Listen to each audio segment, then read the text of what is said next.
Welcome back, everyone. We're starting over again. No, I'm just kidding. I wouldn't actually do that. Well, I would. I take that back. I definitely would, but we're not doing it this time. There's like one more thing that I actually did not talk about, and it was this weird base template thing, which is basically the appearance presets from the prior games. So we'll talk about that for like a split second. So there's Warrior, True Seeker, Aristocrat, Loner, Northerner, Seafarer, Reedlander. The land of the reeds is Japan. Not Japan. It's not Japan. Draconian, nightfolk, and Newman. Alright, so warriors first, the most common faced among the tarnished. After all, they were all warriors once. Which begs the question, are the other ones not warriors?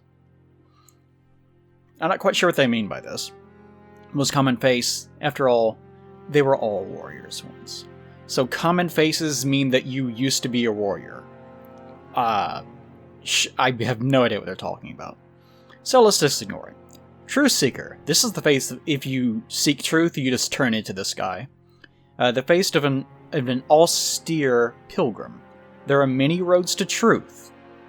And that's all it has to say about the matter. Aristocrat. A regal face found among those who claim noble blood in the lands between. Something I do appreciate about this, of the presets, this is probably the probably the ugliest looking in terms of, well, not the ugliest looking, but you know, he definitely looks fucked up. You know, he definitely has this sort of fucked up looking face that you would associate with someone that's been heavily inbred because nobility, right? Or that's what I read into it. Being a pale motherfucker definitely helps, doesn't it? Okay. Loner. Face found, not just, you know, this is not, the way they describe this is kind of weird. Face found among a proud and seclusive tribe of folk well versed in ancient legends and heresies alike. So he's a loner, but you always come from a group of folk that are well versed in ancient legends and heresies. So they're like, I don't know, like scholars? Wouldn't that make them not loners and also not from tribes of random people? I don't know. But anyways, yeah, this one feels to me like they just had like another kind of preset that they wanted, and they were like, what does he look like? I don't know. Looks like a sort of a homeless man? Say that. Well, what would a homeless man do? I don't know. They're like dirty? Well, you can't just say that they're dirty, creepy loners. Well, we can. Give them something else. They like no shit. And that's how the loner was born, I guess. Northerner, also a pale motherfucker, but a little bit more Nordic looking, you know? A face found among the hardy people of the unforgiving North. Just like real wife. I get the impression that whenever they do this, they actually do have the thought process of we need to make people that look like real people in the real world, and then try to apply some logic to why they look that way. Which, by its very nature, seems like it would be kind of racist, and maybe it is. Perhaps it is. But a face found among the hardy people, because some say they're descended from giants. Ooh, but they're exactly the same size as us, so why would they say that? Because in the real world, giants are a big thing with Nordic mythology. So I guess that's why. I don't really know if you can read too much into the descriptions of most of these. Seafarer. The face of one who wanders the seas in search of their home in the lands between. Now, what's her face? Roderica, or whatever? I can't remember what her name is. We'll find out today, actually. I hope. Ugh, that's going to be another problem. The face of one who wanders the seas in search of the lands between. She described herself as also looking for her ancestral home, or something of that tantamount to that.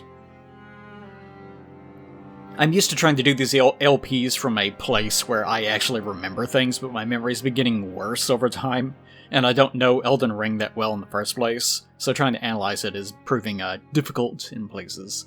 But yeah, it kind of reminds me of that, and of course, she also said that she didn't say that she was from across the sea.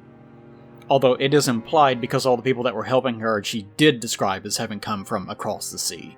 So, maybe she started out as a seafarer as well. And if I remember correctly, she also is blonde.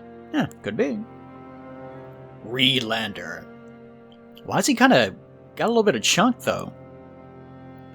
Why's he got that chunk down there? Got a little bit of badongadong down there, do you, buddy? A face from the faraway, isolated land of reeds, where blood is a familiar sight. Ooh, so violent. So if you want to be an edgelord who has a bit of a little doughy bit around the edges, and this is the guy you want to be. Draconian. Draconian means dragon. Ooh. This also, I think I was saying it in the part 0, but the idea of this sort of like skin color, I wouldn't want to have it in real life. I don't want to have my existing skin color in real life either. It'd be nice if I could shift between hues like a chameleon. Yeah, that'd be fun. But this does look pretty cool. Also, that was pretty neat. I don't know, there's something about that sort of shale rocky look that's pretty interesting. But you have to like get rid of all the... You have to get rid of like all the blood in the skin for that to actually be correct. Otherwise, it looks like skin. It looks like actual people's skin. So if you want to be a weirdo, then don't have blood. That's the trick. The stony face, see, that's what they were going for. The stony face of the people of the ancient dragons, among whom life is typically short.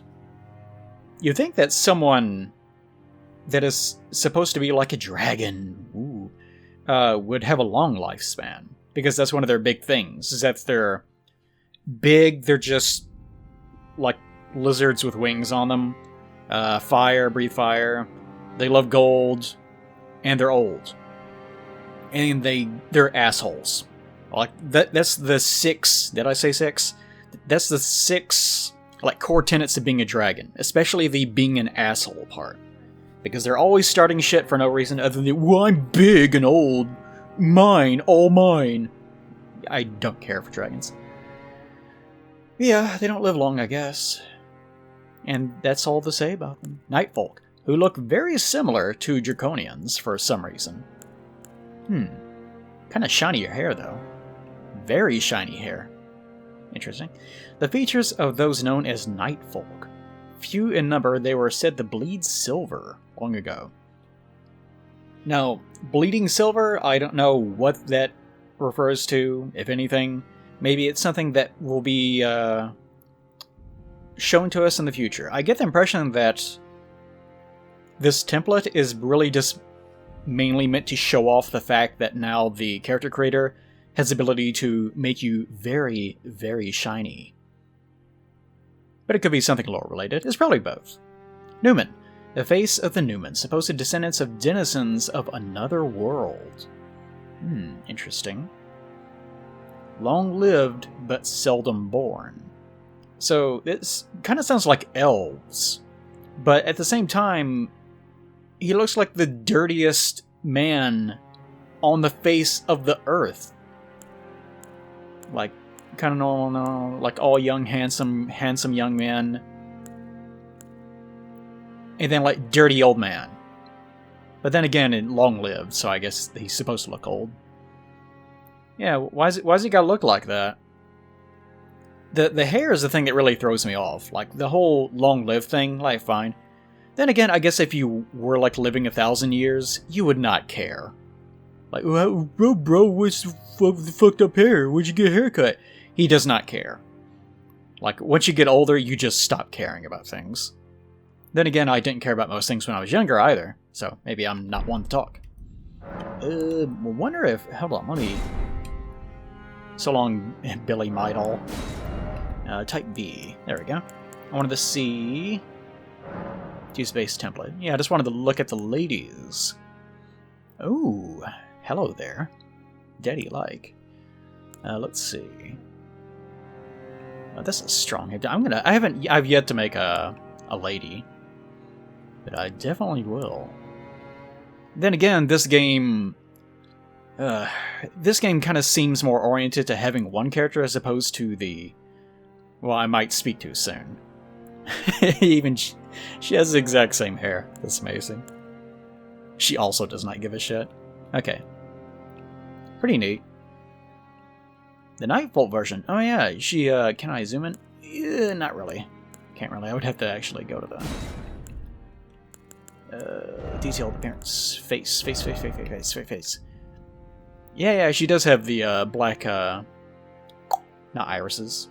Maybe it is irises, I can't remember. Yeah, so most of these were just to show off what the character creator thing can do. Did a good job of it. Okay. Now, what was I doing? Yes. Oh, in case you haven't noticed, I'm no longer level 9. I, leveled up a little bit. I may have done a couple things since last time. Just 1 or 2 things, though. It's not a big deal. Okay, so here's me now. Which, by the way... Whoop. By the way... Oh, wait. There's something I wanted to try. Wait, I don't think I can actually do that right now. This morning, I had heard that a lot of the reason why the game has stutter is because of something to do with the game being online. Which could mean either it's trying to pull servers way too often, or it has something to do with the anti-cheat system, which would not surprise me. If my suspicions are correct, it probably has something to do with that, and they're just not being honest about it. But this morning, the internet went out, because I'm me, so of course it did, as usual. And throughout most of this morning, which I said this morning, but it was like 2 o'clock in the morning, the internet was completely out, so I was just goofing around, and I noticed, wow, the game seems a lot smoother now. So maybe there's something to that. Okay, but first off, why did I press Y to jump? I have not had Y to jump in forever. I forgot this little chest. We'll open it. What it could be... It is a flail. It is a basic flail. Okay, so... Let me be up front. I may have gone overboard in a few places. So, I went and tried to find every single little point that I could possibly find on the map. Up until the point where I don't have access yet, right? And I may have picked up every single item that I determined was not really pertinent to anything, except for like 1 or 2. So, in other words, if there's just like a corpse on the ground, like a generic corpse that didn't seem to have any like story relevance to it, I would just pick that up. Or if there was a catacombs, like most of the catacombs, not this one, most of the catacombs I have done already, except for like Murkwater Cave. Like that's one that I have not completed yet for obvious reasons, although I did go there. And unfortunately, since I went there, it did trigger an invasion, which I did not expect. Also, an invasion triggered when I went up here. So those are the 2 things that I have missed. So, something I wanted to try... Try being the operative word. Is to go on my other character who has not seen that yet. And that's the reason why they occurred randomly, because I wasn't expecting them. I wonder if I can go offline. I don't think there's a way of doing it. Like, I would actually have to put Steam offline to be able to do it. And the game has technically been on for a long time. Okay, well, let's go on Mr. Caiaphas. By the way, Caiaphas is not actually part of a religion. Some people were making fun. Caiaphas is not part of a religion. He's just like a crazy man. In fact, he's the only member of the religion, so to speak, that's actually like a real person. Everyone else is part of the great machine of corpses. But anyways, this is him. I like his little hoodie hood that he has. You can pick this up in the Stormvale Castle that we have not gotten to yet. And that'll be a while because holy shit, that place is absolutely fucking crazy.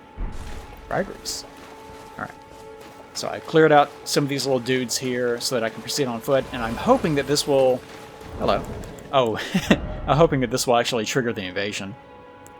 No, these are his things. Yeah. I think. Yes. Yeah, that one's I did the Stay Calm Friend one as well. Originally on this guy. Up near Stormvale, next to that owl.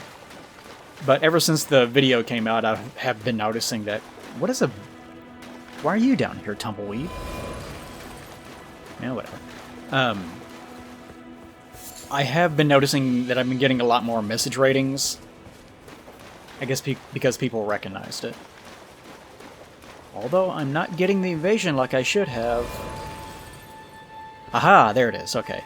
So just trying to go inside this place is what triggers it.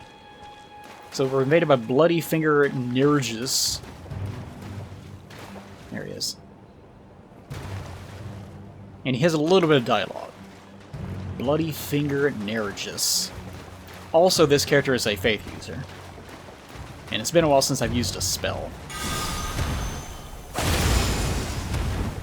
Ah! Okay, come this way. Hello, Dragonfly. By the way, those Dragonflies are like one of the most fucking annoying things in the universe. If it isn't, there he Okay. is. The Bloody Finger. The end is nigh. For you. Okay. So, bad man invade, but also other bad man invade? Didn't it say that he also was a Bloody Finger? I'd have to go back and look at the footage what I just witnessed.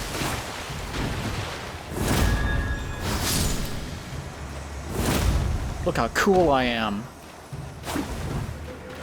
This guy I think you can actually meet on the road. So he dies, and you get this. Then the other guy, a Bloody Finger Hunter. Okay, he's just a hunter of Bloody Fingers. Return to the world. Alright, good to know. Also, where... Please, I need to read something. You need to go away. These are like the most annoying enemies in the game, because they do this constantly, and they will not get near you. But they will fuck up your targeting, which, by the way, the targeting in this game seems to be kind of worse than it was in Dark Souls 3 somehow. So they'll just jitter uncontrollably just to be annoying pests, and they're almost impossible to hit. So you're kind of just forced to just leave the area, which is incredibly irritating. I hate those enemies. Definitely a Miyazaki-style enemy. Anytime that I imagine him doing something like that, I'd imagine him just laughing his ass off. Because a lot of his decisions do seem to orient completely around him just being an asshole, for really no reason other than he thinks it's funny. Okay, so that is complete. It is now captured on footage. I can look at whatever that thing was, which actually I could do on the other character, but we still need to do one or two things on Mr. Caiaphas. Here it is. Oh yeah, I forgot. Okay. Reduvia. Jagged dagger with a distinctive curved blade. Apparently, lots of people use this in PvP because it's one of the only ways of using a blood blade early. Which is a minor gripe I have. Occult weapons and bleed weapons are almost impossible to obtain early on. So, trying to go arcane early is not really much of a thing, unless you just do what I might do today, I don't know. This dagger rips the flesh as it enters, inflicting blood loss with sickening efficacy. I almost said efficiency. A proud testament to the success of its vicious design. This weapon is perpetually coated in blood. Not sure that's how it works, but alright. Also, it should be said that making a blade more jagged and ridiculous looking does not make it more efficient in any way. It doesn't really make it a better weapon. Like, it's kind of the opposite of that. It's, like, dumber. Anyways, Reduvia Bloodblade.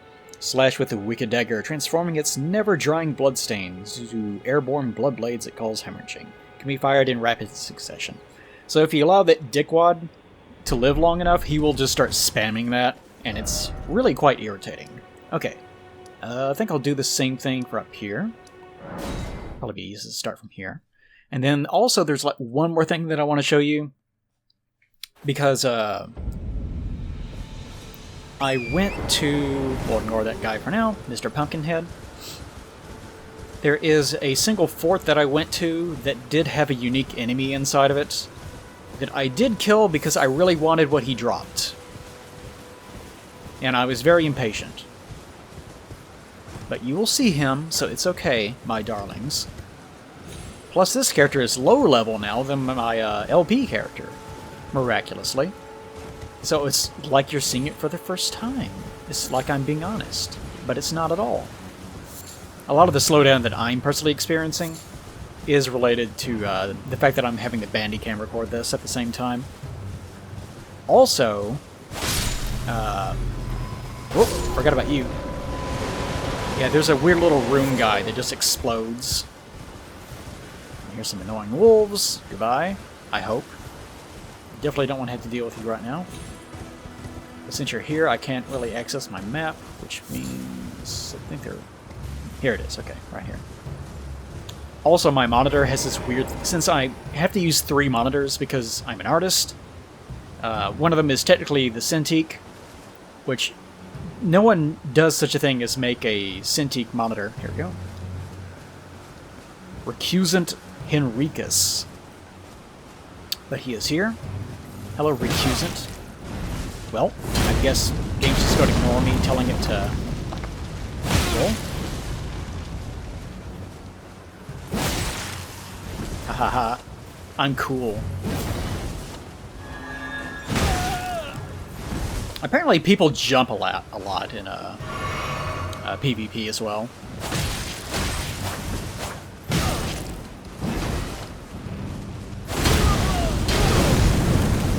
I don't really much care to PvP right now. I'm just trying to get rid of him. Alright, go away. Alright, there we go. Get rid of him. Recusant Henricus, or whatever his name is. I will not remember your name. But he drops one of the items that allows you to see signs in the ground. Which apparently some people don't even bother using in favor of using runes for some reason. And he drops a hammer talisman. So pick this up. This gives you the small red effigy and the Duelist's furled finger, which are PvP items, so I will not be using them. But there you go. Before I forget, though, I guess we should check that wherever the hell it was. I think it was this one. Nope, nope. Which one was it that I just said? I can't remember. Anyways, I'm going to be... I'm going to be looking at all these today, so I guess it doesn't matter either way. But the other thing I did was I went here, which I don't even have that unlocked on this particular gentleman.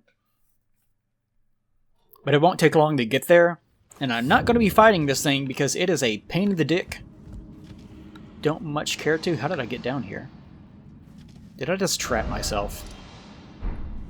I just trapped myself. I forgot. This is a general flaw that I... Like, the whole idea of being underground so you can't fast travel is absolutely fine. That should go away the moment that you complete this area, which I have done. Which you should be able to sit down after you complete an area at any one of these points and just leave. But as you can see, I cannot. So I'm going to have to run. Thankfully, it's not that big of an area, so it doesn't really matter. But still, pretty annoying. In fact, I intended to do that. Just so that I could point that one thing out. That is something I have been meaning to talk about, but it has not come up yet. Yeah, you just run forward. There's a trap later on that is far more annoying than that. And funny story, you might be wondering, why is that boss fog there? Is he still here? No, he's gone. So, funny story. I got stuck here on Mr. Caiaphas for a long time with about 18,000 souls on me. And I actually finally cleared out this area. I opened this door, and I had never seen big double doors. I never seen big double door. Where the hell am I? Oh, yeah. I got my camera swung around. The camera in this game is also kind of strange. But no, this is the... Well, whatever. Anyways, I had never seen those big double doors before, so I interacted with them. Which, of course, caused me to immediately get killed as a big, scary slug dragon thing jumped at me and one-shot killed me. Which I was not too happy about. So I started doing a run back, and then I started sliding down a ladder. That ladder that you saw me just jump down, because I thought at the time, well, I don't want to die from this, and I didn't remember how far down it was. And an enemy was like standing directly under me, so my character got trapped there, and I couldn't jump off, and I couldn't slide down. So eventually, a bunch of guys just started falling down around me and just clobbered me to death until I, you know, perished. So I immediately lost 18,000 souls. Or souls. Runes, excuse me. Runes. So I was not happy about that. Motherfucker. That's one of those big crow things. It's not happy that I'm alive. What do you guys think? Did these guys look more like dogs or rats? They kind of look like both to me. Ooh, they don't much care for each other, though. Yeah, these guys do fight from time to time. And actually, the few times that I've seen groups of those knights fight the big dog rat things, the big dog rat things kind of get the shit kicked out of them. Okay. So, what we're going to do here is run over real fast and have a talk with a gigantic lion thing. And I did not like him. Assuming, of course, I can get over here, okay? Then after that, my mission of showing you all the things that I will refuse to apologize for seeing in my own time will be complete. And we'll proceed with our journey. This particular guy that's shooting magical arrows or whatever the hell he's doing, he is very accurate and very annoying. And he can kind of just do that from wherever, even though he doesn't, in theory, doesn't know where we are right now. He can still aim at us, which is a definite annoyance of this game. Do not, please. You can't do that like 5 times in a row. Okay. But here we are. And there's the enemy. There he is. He is a big angry lion that has one big, like, scythe attached to his body. Also, he is incredibly irritating to fight. Which I guess I'll show off to some degree. I can hear you in that exact voice. So I'll show a little bit. Are you gonna die? Did he die? I don't think he died. No, he's not. I can actually see his little spear wiggling around. He's gonna be a problem in the future. Okay. Caiaphas, you should be stronger than this, Mr. Level 46. Also, there is a guy that drops a thing up there, but he respawns, so the next time I'm actually here, I did, like any, like, ghost sitting in a chair mysteriously, I don't talk to them. So, like, everything should be intact, as far as all that goes. But we'll go down here, because it'll probably cause him to freak the fuck out. One time I came in this room and there was a guy that had, like, no health. Like, whenever I was here on Mr. Gripes, there was a single soldier in here that had about 10 health points left over. And I think it was the guy that I shoved off. So maybe I backstabbed him onto this? I don't think I did. But how otherwise would he have shown up here? Mysterious. This is where you get a guitar. This is kind of the thing about this game. There's not a lot of story significance to the placement of most items, which is one of the reasons why I felt compelled to just go around collecting them. Because most of the time, they're just there. Like, they're just sort of hanging out. Like, let's look at Mr. Guitar. No, it should be... Where the hell is it? Probably looking right at it. No, it should be at the very bottom. Yeah, okay. Imported dagger design with a rather unique handle. The blade can be swung about as the extension of one's fist. So it doesn't even have any story significance. Like in the Dark Souls playthrough, I could find a table that had plates on it. Like dinner plates. And that itself could be story significant. Which sounds ridiculous, but... I remember going through the Undead Burg. And that's where the whole pile of bricks thing actually came from. Is the fact that there is a pile of bricks indicates that this place was still under construction whenever the undead curse, like, happened. And things went wrong. And even finding, like, food on the tables that had not been eaten and was just sitting there for presumably, like, decades, maybe. or at least a very long time, like it wasn't yesterday, does mean that something happened in that place very suddenly. So even that was like environmental storytelling. So there's just a lot going on. But because Elden Ring is such a huge area, like it's absolutely massive. Like this is not even the full map. There's like another thing over here, and then there's like another thing that I won't mention, and then there's like more things that I have not seen that are like beyond this in some capacity that I don't really know anything about other than they exist apparently. Like it's too big. You can't do environmental storytelling like that. You can do some, but you really have to pick and choose your battles. Okay, so this guy I will briefly show off. Right now he doesn't even suspect that we're here. Hello? So this is a modern FromSoft enemy. Haha.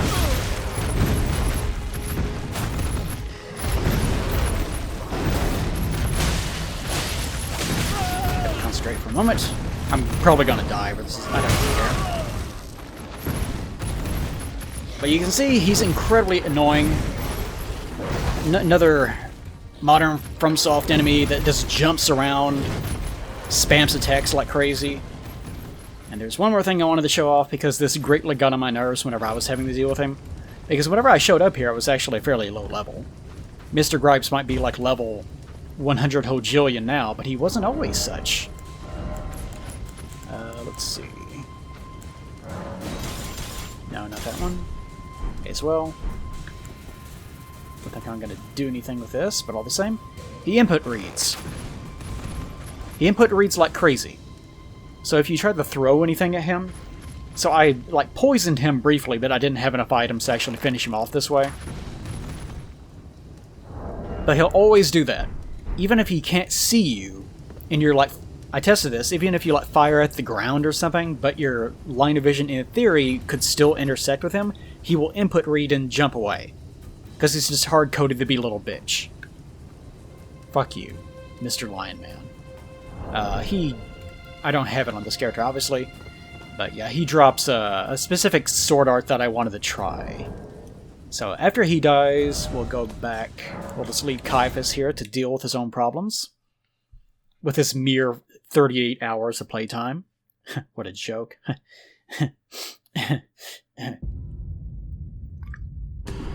Go back to load screen. Connect to video game. And go back to Mr. Gripes. Who's almost caught up with him, actually.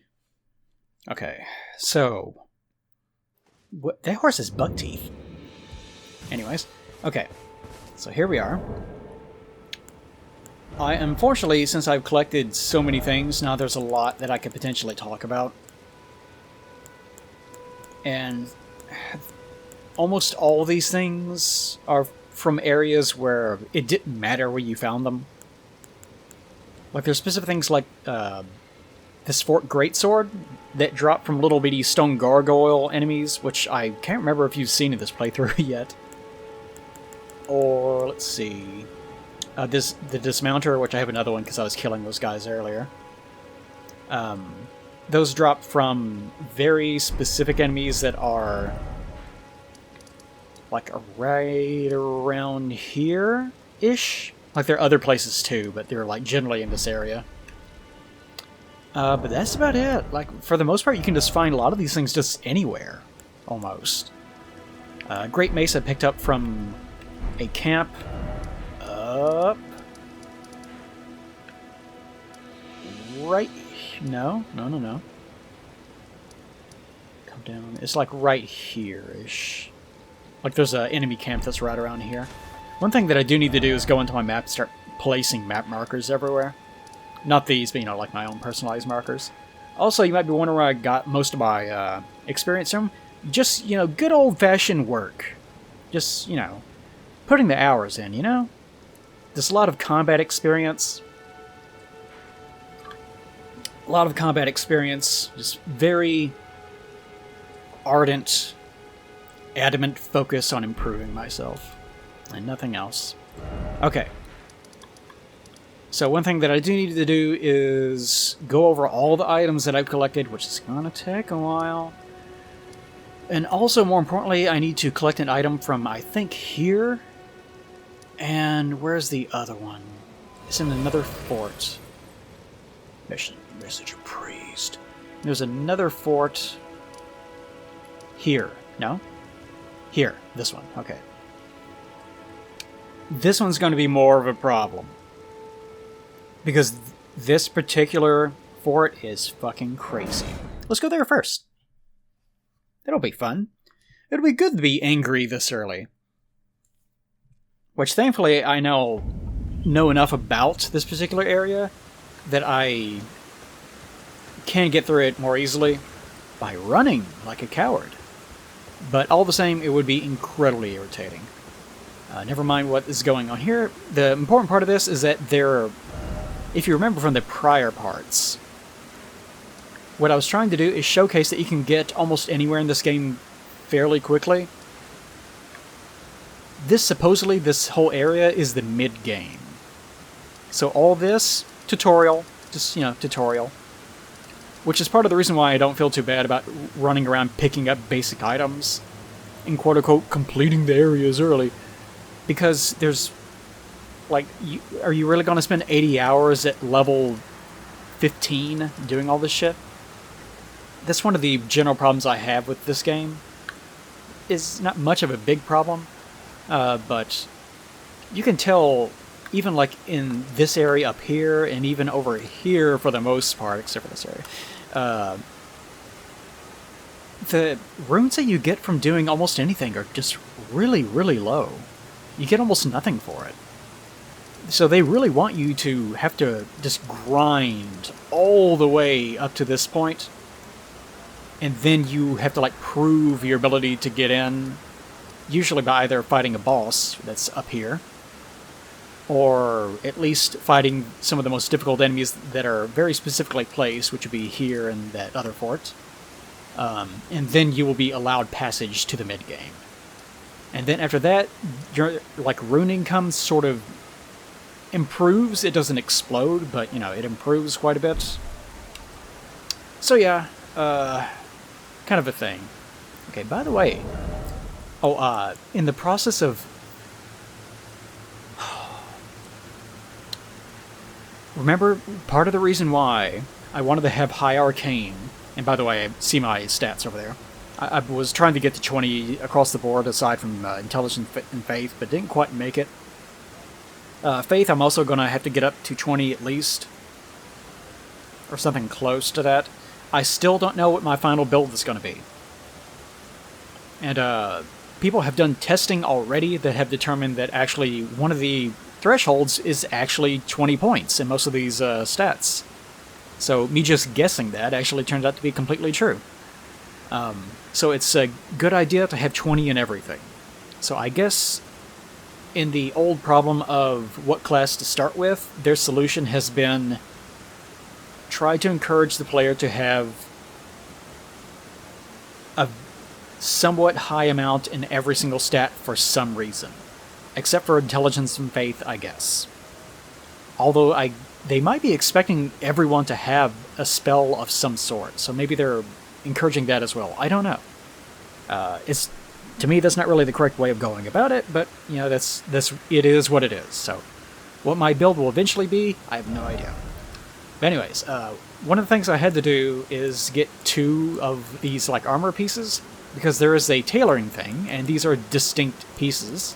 So of course I need both of them, so I can get 2 of them, keep one the same, and then alter the other one. And the alterations do nothing except for like remove the cape or a collar or something like that. Like this astrologer robe is another thing that can be altered. And all it does is to like remove the hood. And just leave like the brown parts, I guess. So yeah, trying to farm this stuff was actually a nightmare. I have not seen much of a change with Arcane. Exactly. Because I do feel like items are dropping more, but Like, for example, with the Godric Knight armor, the only thing I was getting was their shield, their weapon, the helmet, and the feet. It would not drop, for the life of me, it would not drop the chest, and it would not drop the gauntlets. It just refused. And I had, like, 6 of everything else. It was absolutely miserable. I was at it for, like, probably like 2 or 3 hours as I just watched videos on the other side of the screen. So, item farming still has some issues. But anyways, I was going to ask, which one do you guys think? Do you like it with the cape or without the cape? I see nothing really changes. Just that one thing. Which I kind of like that. I like the fact that it's so easily changed. What I don't like is that you have to have 2 pieces of armor to do it. I haven't tried it. You might be able to alter it back, but it costs runes to do it. So I didn't really see any point. So yeah, just 2 of the same thing. One of those systems that is improving, but, you know, still has a little ways to go. Alright. But we'll take a break for that for the time being, because now we're here at Bloodstain Central. If you're wondering why are there so many bloodstains, it's for a very good reason. Because this place fucking sucks. You see this bat? You think, oh, it's just a basic bat. No. No, it's not. It's not a basic bat at all. These are reedlander. This is another Catacomb thing that I got.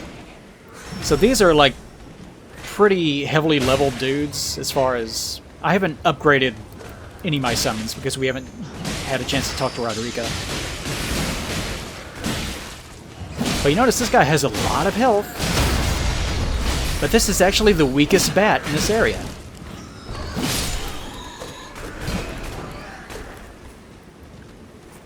Okay. Now, actually trying to get through this area by fighting is not a good idea. Because these guys also breathe poison, and it goes really, really far, and I don't like it. And they love to ignore my summons and start chasing me. Also, I have upgraded my Lucerne, so it is, like, fairly beefy for Lucerne. But you notice this one seems to be taking way, way more damage. And he can actually get stance broken, like, several times, and it still doesn't kill him. Like, that's how bad this area is. Oh, boy. This is actually the best I think I've ever done, just straight up fighting these guys. And it's probably because I'm using the reedlander soldiers as a summon. Whereas before, usually I would use the, whatever, Gardic foam soldiers, whatever the hell they're called. Alright. And because I don't have, I haven't done any investment, I can't use, even though you see spells up here, I don't have any at the moment. So I've been having to rely on using bows. Or sometimes I have to take off if I'm using my Great Mace.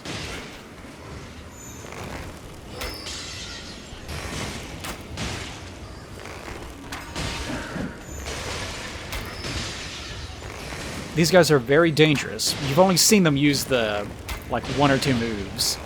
They also have a scream that they can just use whenever they want to. And it does all of your health and damage. Which is just... it's just the best. And you can tell this guy, this is one of the alpha bats. Get his attention, please. Notice all my soldiers are almost dead. The big beefy one is the only one that's left. See how much damage it did? Like, I know you... that guy should not be taking that much damage. And I'll probably die to one of these things, but it was mainly just to show you guys that these guys are not to be trifled with. So, my little summon guys completely wiped out. They also will... they just love to breathe poison through the walls. Why is it? Oh yeah, because I changed my shield. They love to breathe poison right through the walls, which is just super cool of them. I appreciate it a lot. Never had so much fun. There he goes again. One of his favorite things in the world to do. Love every second of it. Okay, still there. Still there. Still shooting poison right through those walls. Let's just let him calm down for a bit as he flaps his wings directly through the geometry. There is like one thing that I wanted to mention to you guys. You remember in the prior bits I was actually talking about the merchant's little like violin looking thing? That actually is, and I was looking at information of it, and my phone decided to refresh itself, and I immediately lost the information, which is super cool. Thanks for doing that, phone, you fucking asshole. I'm helpful, I'm refreshing, could you not? And now I have no idea where it is. Go down, go down, go down. Go down! Any day now, any day now. Okay, there it is, alright. That instrument that they're using that looks like a weird mixture of a banjo and I don't know, like some sort of oriental instrument of some sort, and also a violin, is actually some sort of precursor design to what violins eventually became, and I think it's called an erhu, like E-R-H-U. So, just interesting factoid. I was wanting to throw my phone to one side, but I remembered, oh yeah, I need to talk about that, so just getting that out of the way. Because, as I said last time, it is nice to be able to learn new things, even if you will forget them 5 minutes later. Okay. So, those guys actually cleared out this room pretty well. Whenever I was doing this on Mr. Caiaphas with my... whatever they're fucking called, with my Godric soldier... Gardic phone soldiers. With my Godric soldiers, they just barely managed to get through like one or two enemies. Do I have him? Yes. I was actually using the Kaiden sellsword on that character as well, once I finally got the FP required to be able to use him. He did like fuck them up pretty well, but he just did not have the health to deal with them, and he also attracted like, a lot of attention. So... try to drag him out. I'm trying to do this honorably because I'm so honorable. But if I did die here, I'm just gonna run through them. Will you fucking stop that? What a bitch. See? Well, look at that. Took off almost all my health with that. Come on.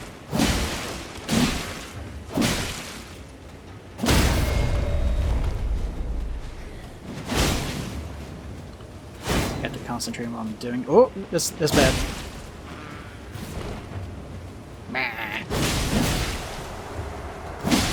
You have enough FP for one or two of those. Whoa, slow down there, buddy. And I can't remember if that was one of the big guys or the little guys.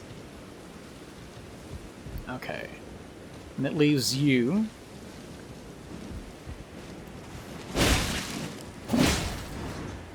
Shit. I hate it whenever they do that. They get like a free chance to just fly away from the area. And I absolutely can't afford to die right here because that's where all of them are. So I have to drag them back here. Those blood signs are there for good reason. There we go, okay.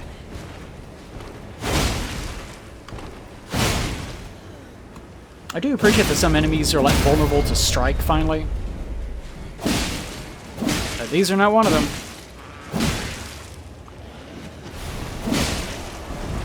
Shit. That's something I need.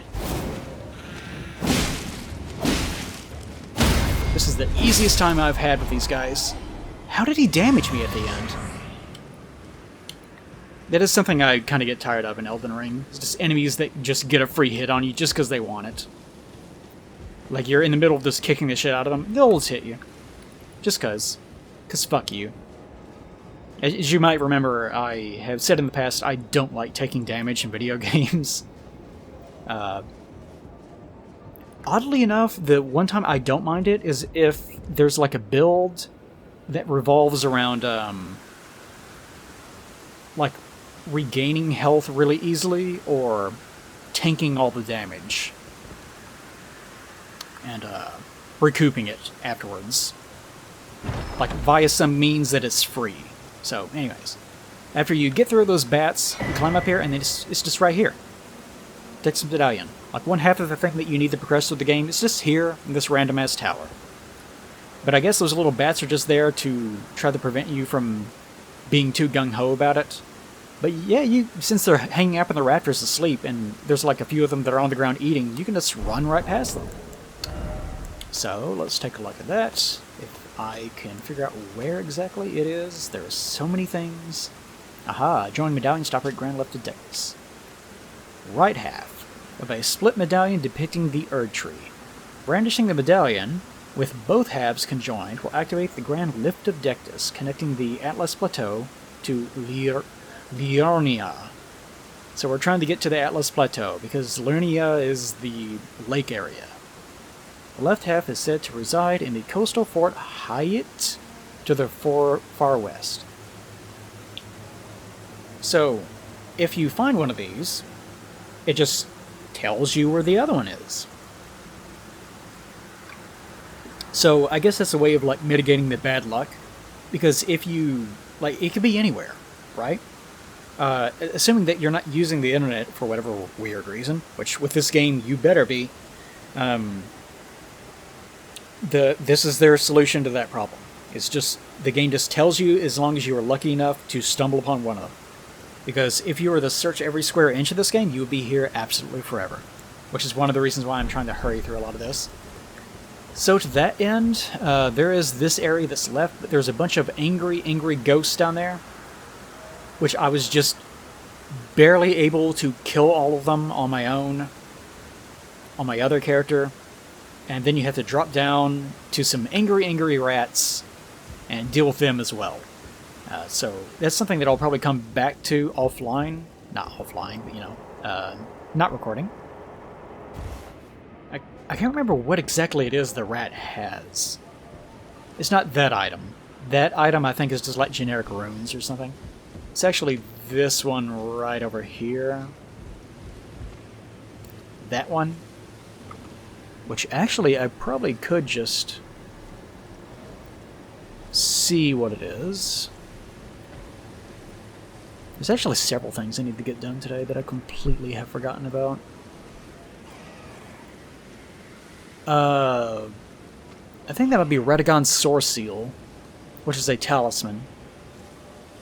And it seems like that one... what does that one do? Like, raises your stats based on something. Can't remember. It doesn't really matter right now. I'll read it off later, I guess. Because... actually, fuck that. You know what? I'm gonna fucking do it. I'm gonna try to clear out that area anyways. Because fuck it. Oh, I need to actually get rid of all my runes, otherwise I'm gonna get my ass busted up. Nah. I was gonna upgrade my faith by one, but it's really not that important. Okay. Gosh, still have so many runes. By the time you get...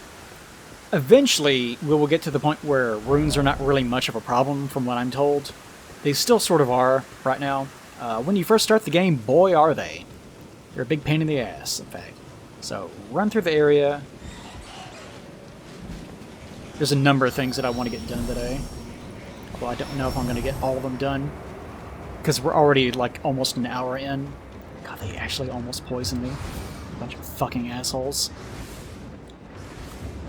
Why don't you just fly? You're bats, how come you're not flying? Because they're actually just enemies that float above the ground. Because that's what their animations look like. They're cheating. I wonder what's down there. Probably death. Okay. Have to be very careful here. We will summon in our gentle boys. Then very carefully start spawning in the angry men that are around here. There we go.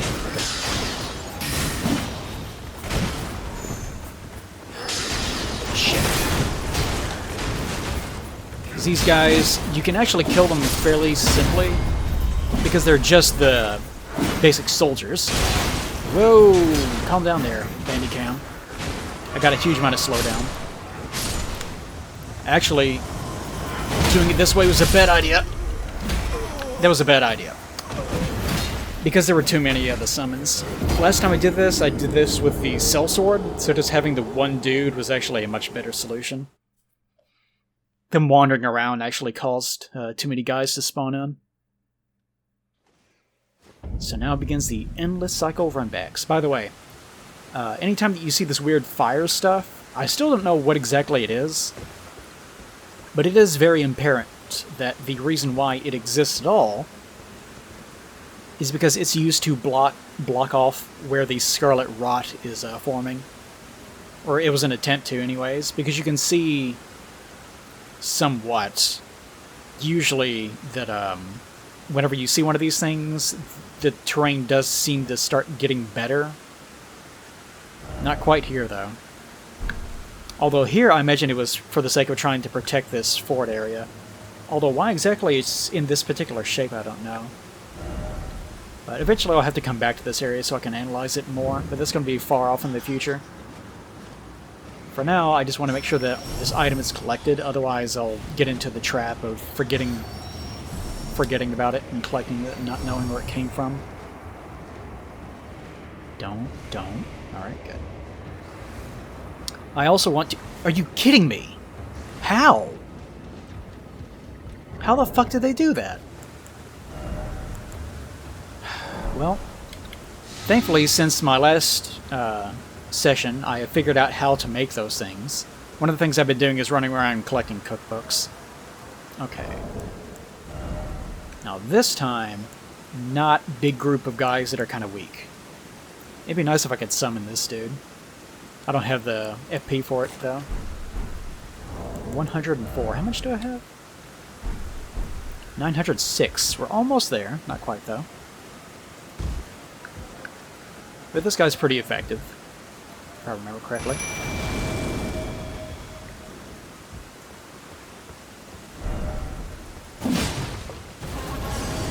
Not the fucking sign, this. Also, he can see these guys before you do. Also, he is not good at aiming, apparently. Oh, don't steal my... Ugh! God damn it. You fucking idiot. This one bad thing about these... Holy shit! Well... Alright. He got the shit kicked out of him. Wasn't expecting that.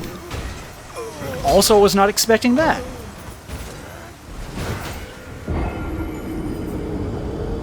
Not only did he completely ignore one of my hits somehow, like one of them turned into a phantom hit, I guess because he was getting up, but also I did the thing that I warned you would happen, and I jumped in the middle of combat, because jump has to be on my stick button, which is very annoying. The inclusion of jumping in this game, not quite as successful as I was hoping. It is nice to be able to jump, but it complicates things in a way that is not really conducive to solving many problems. Now let's try not to get poisoned somehow. Gosh, they can like aim straight up. I guess one of them like got down there and was able to like lock onto me and then just shoot one of those things straight up in the air. Okay, so maybe this time...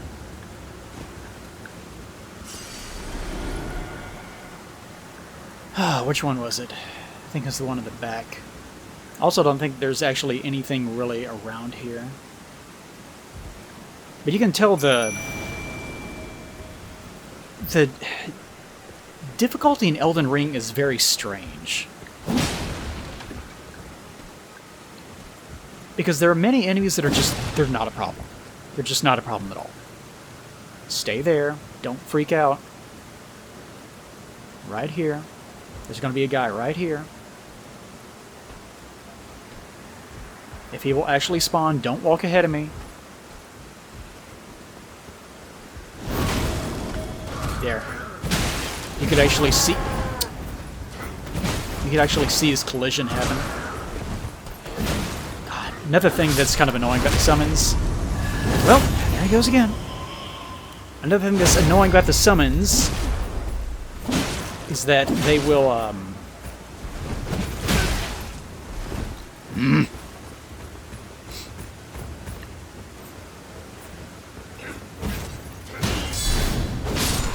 enemies will just ignore them. Like, they will just be hitting the enemy for like 2 or something damage, whatever it is. Like, especially if you use like a jellyfish summon or something. And they'll just totally ignore it. They don't care. Okay, it is this one, because this is the one with the letter. I really hope that the bad men do not come down here. Thought that Phantom was a bad man for a second. No. God, even the rats have shit tons of health.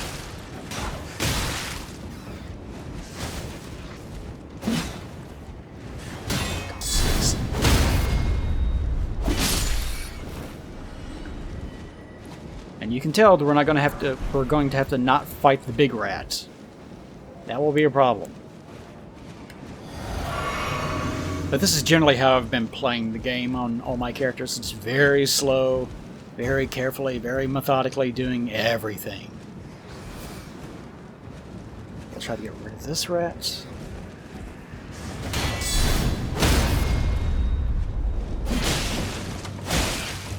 This should not get the attention of the big rat, who makes all the roll shit. Come this way. Okay.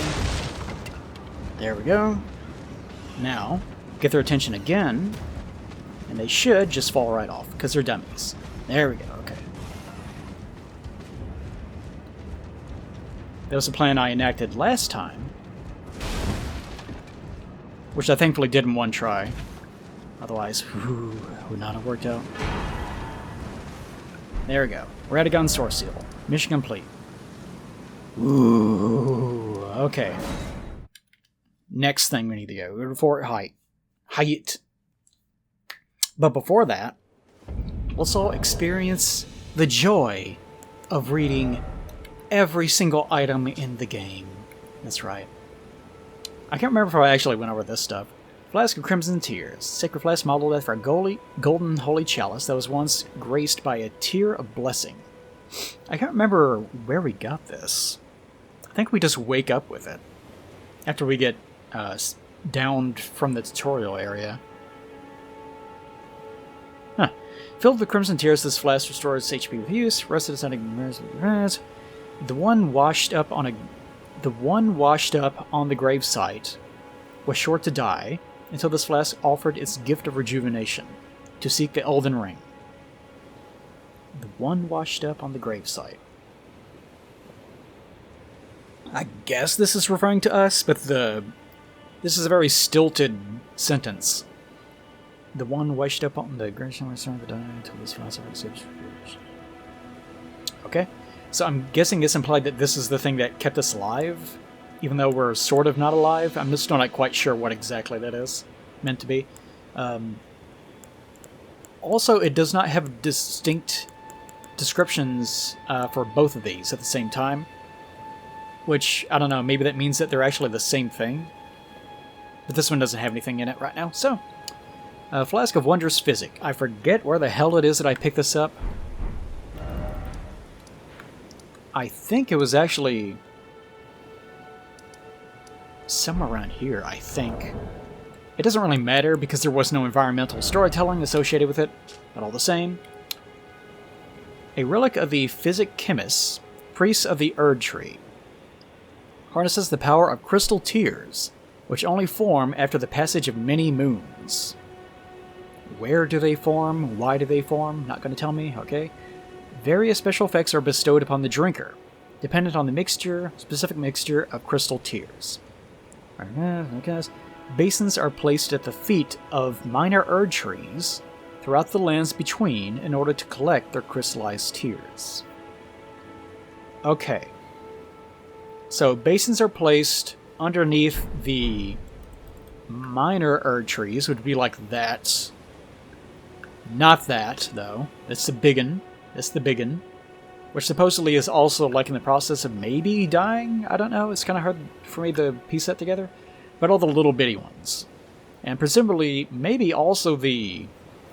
Remember how in the last part it described the seeds that we find as also having been scattered after the shattering of the Elden Ring? And it's creating phantom trees, like the little bitty ones. Maybe over time those would become minor trees. I don't know. Memory of Grace. This is the thing that you get at the start of the game. It's the Dark Sign equivalent, Memory of Grace. First Grace, which once guided bygone tarnish to the lands between. The memory of First Grace. So either the memory... The problem with Souls sort of descriptions is how they word themselves sometimes to be vague. The memory of First Grace. So Tarnished were not guided by the First Grace. They were guided by the memory of First Grace. Whatever the hell that means. Which once guided bygone Tarnished to the lands between. It is merely a cycle, stemmed from the Elden Ring, become the Elden Born. I do remember reading this because I was annoyed by saying that there were cycles in the game. Oh, whatever. Spectral Steed Whistle, delicate gold work ring, can be used as a finger whistle. Aha, it can be used as a finger whistle, so it does say exactly how you're supposed to use it. Sound the whistle to summon and ride Torrent the Spectral Steed. Upon his death, the Spectral Steed can be summoned again. Yes, of course. Rune arcs are the things that you receive after you assist someone in multiplayer, and also sometimes you can just find them in random places. A shard of the Oh, so that's what they are. I've never actually read it. Even though I've played this game on the other character for so long, and I've been playing it for so long on this character, I have made a point to never really bother reading most of the item descriptions. For this purpose, so I can just read them and try to make sense out of them. A shard of the shattered Elden Ring. So it wasn't a literal just ring lying on the ground. You would think that it being shattered into billions of pieces would make that kind of a problem. Grants lesson equipped. We don't have a great rune. You get those supposedly after defeating bosses, major bosses. Even if no great rune is equipped, it will slightly increase maximum health upon use. I've never actually used one. I just have them. It is said the lower arch of the Elden Ring... It is said that the lower arch of the Elden Ring received its bounty, and this is a shard of one such arch. What? Okay, so like once upon a time, the lower arch of the Elden Ring, the lower arch, like it's being presented as though, like the Elden Ring itself is upright, almost like a, like you're seeing a sun or something. So you're seeing like a flat disc in the sky, so that would be the lower arch. And it received its bounty. Like something was falling into it, or being placed into it. And this is a shard of one such arch. But that makes it sound like it has multiple arches. So it can't be a literal ring if it has tons of arches. Unless it was like actually like a... Unless it was like a big slinky. Then it could work. Because you could view it as being an Elden Ring, but it would be a big slinky in the sky, but only from one angle. And all the lower arches would just be it circling around itself over and over again. Just a big spiral. It never ends. I don't know. I'll try to make sense out of what the hell the Elden Ring is supposed to be later in the game, I'm sure. Starlight Shards. An ephemeral sliver that gives off a pale blue glow, or remains of a passing flash of starlight. Uh-huh. Okay. A prized item that was once used in the Eternal City as an ingredient in intoxicating draughts.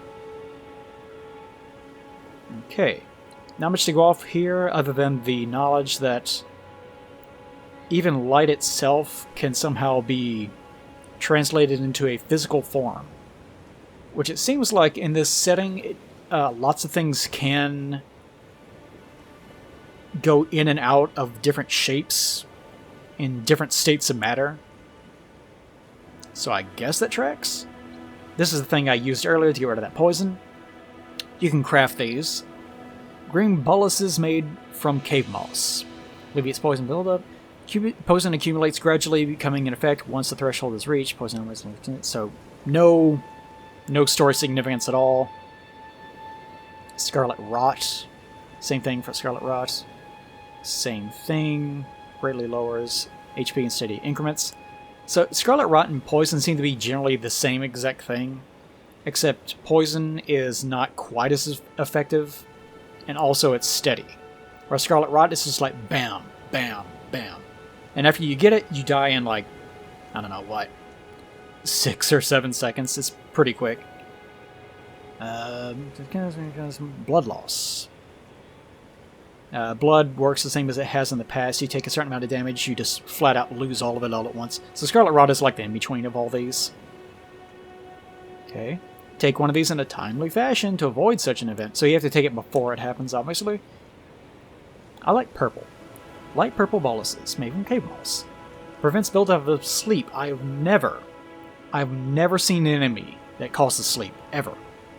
And when it actually does happen, I will not even be aware that it's happening, and it'll just occur.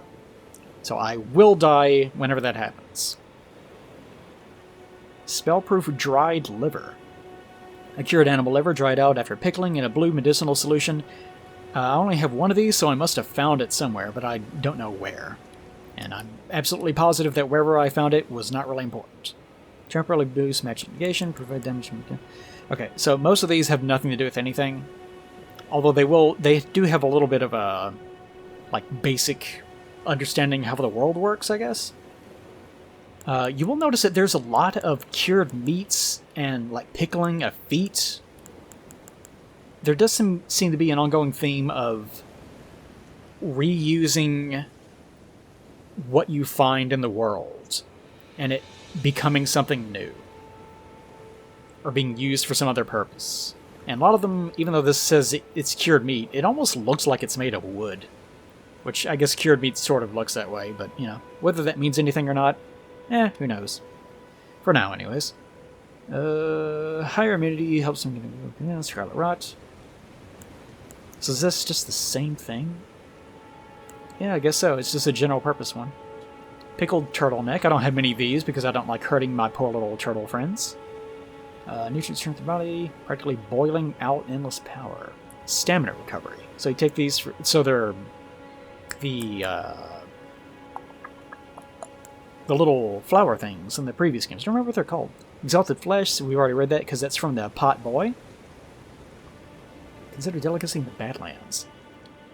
This invigorating repast was redeemed heroes. So yeah, these are associated with heroes eating them in some way. Or maybe even them being made out of that stuff. I don't know.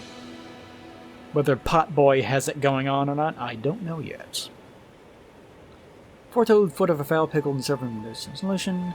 Item discovery. This, if it works at all, I used one of these. And the reason why I have 10 of them is because I started farming them. Because I got so sick of trying to find those like chess pieces and stuff that I kind of just decided, you know what, maybe this is their way of telling you to use the item discovery tools. So I started doing that. And then I realized you make these with 3 items. One's like the berries that you find all over the place, which is fine. The second are feet that are only found on the weird birds that look sort of like penguins. They can still fly, so they're not penguins. But they look like penguins. But those are kind of spread out and usually found in groups of like 2 to 3, 4 sometimes, maybe. So they're kind of hard to come by. And farming this game is not really fun, because this game makes the mistake of all the things that you need come in batches of 1 most of the time. It's not as though you can walk up, kill something, get... How to describe this? What I was doing is having to... Let me read this real fast. So the gold-footed one is like the same thing. Since all times the needy will scrape the meat, eat clean from even a fowl's claw. So same thing. Yes, okay. So the general gist of this, the reason why it looks like it has like a little bone on the end or something, which I don't know why. Bird bones don't really work that way.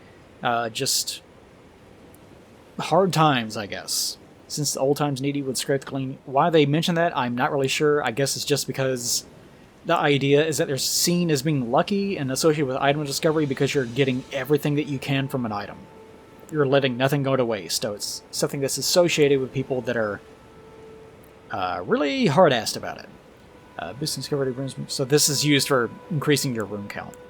But anyways, I was going to stop here. And then we'll move on, and then we'll come back later and read some more. Just to try to get them out of the way. Okay. But what I was doing was... where is it?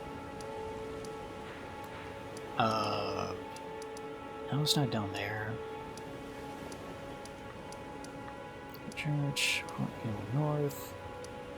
Because I need to find this. Wait, I'm at it. What am I talking about? No, I'm not. No, I'm not. Is that the church? Where the hell the church was? I can't remember what the hell I was doing.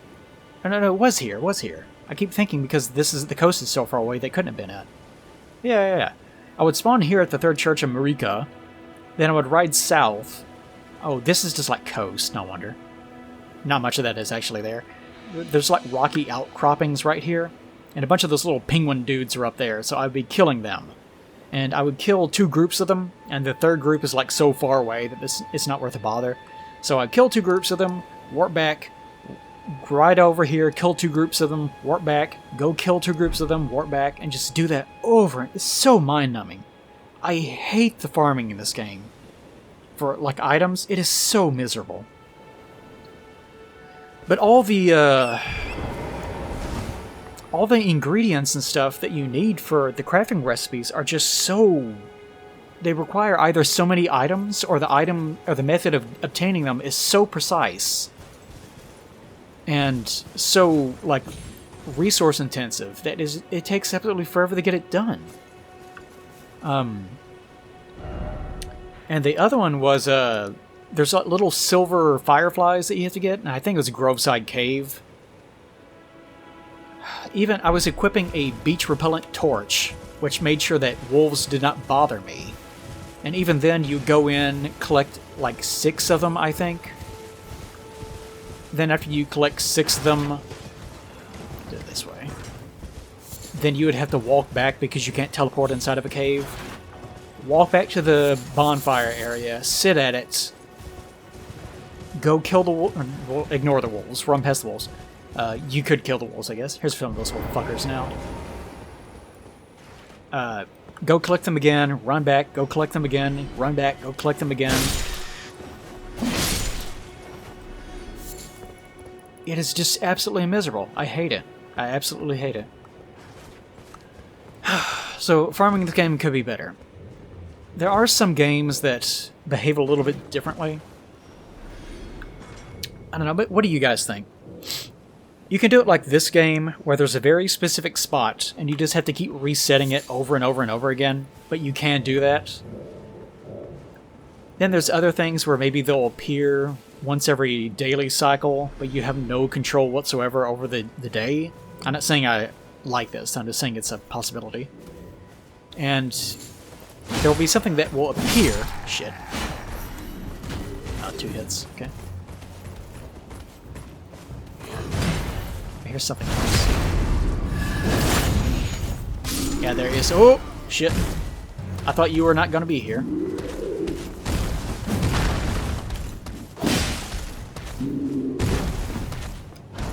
I don't like fighting these guys. I don't like fighting any Souls enemy that does this. Where you're expected to, like, dodge. Oh, you son of a bitch. Fucking fly swatter move. Have I mentioned that yet? I'm getting pissed off now. Here.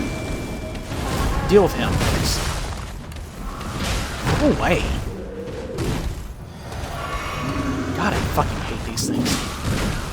Like, any Souls enemy that's like this, where sure you could kill them in like 6 hits, but they're just always attacking. Just bam, bam, bam, bam. And then there's like one moment where if you have a fast weapon, you can get in like 1 hit and be safe. But if you're using a slow weapon, you have to take damage. Like, you just have to. I hate that about some of the design of these enemies. Anyways, you could have a system where you had that 24-hour cycle, like a plant spawns or something, and then after the plant spawns, when you collect it, hurry up, get your fucking attack out, I'm not wasting time on you. You collect it once and then it gives you like 20 of that item or something. Like, it's crazy. Now, the fact that you have to wait for another day to complete to do it again is irritating, but at least you do it. What are you doing? What? Yes, come up here. Stop screaming at the wall and actually do your job. This guy actually does not seem quite... Oh, that's why! I forgot that in my other playthrough I had upgraded my summons already. But that's one of the things I wanted to do today. I'm not gonna remember most of this stuff. The rats in this game are also fucking annoying. Because even if they miss, they can just wheel around and hit you anyways. Just because they want to. They just feel like hitting you. Like, they don't recoil against your shield, especially. What are you doing? Did you get trapped by the table, sweetie? Here, there you go. Now you can go kill people to your heart's content. He's happy again, I guess.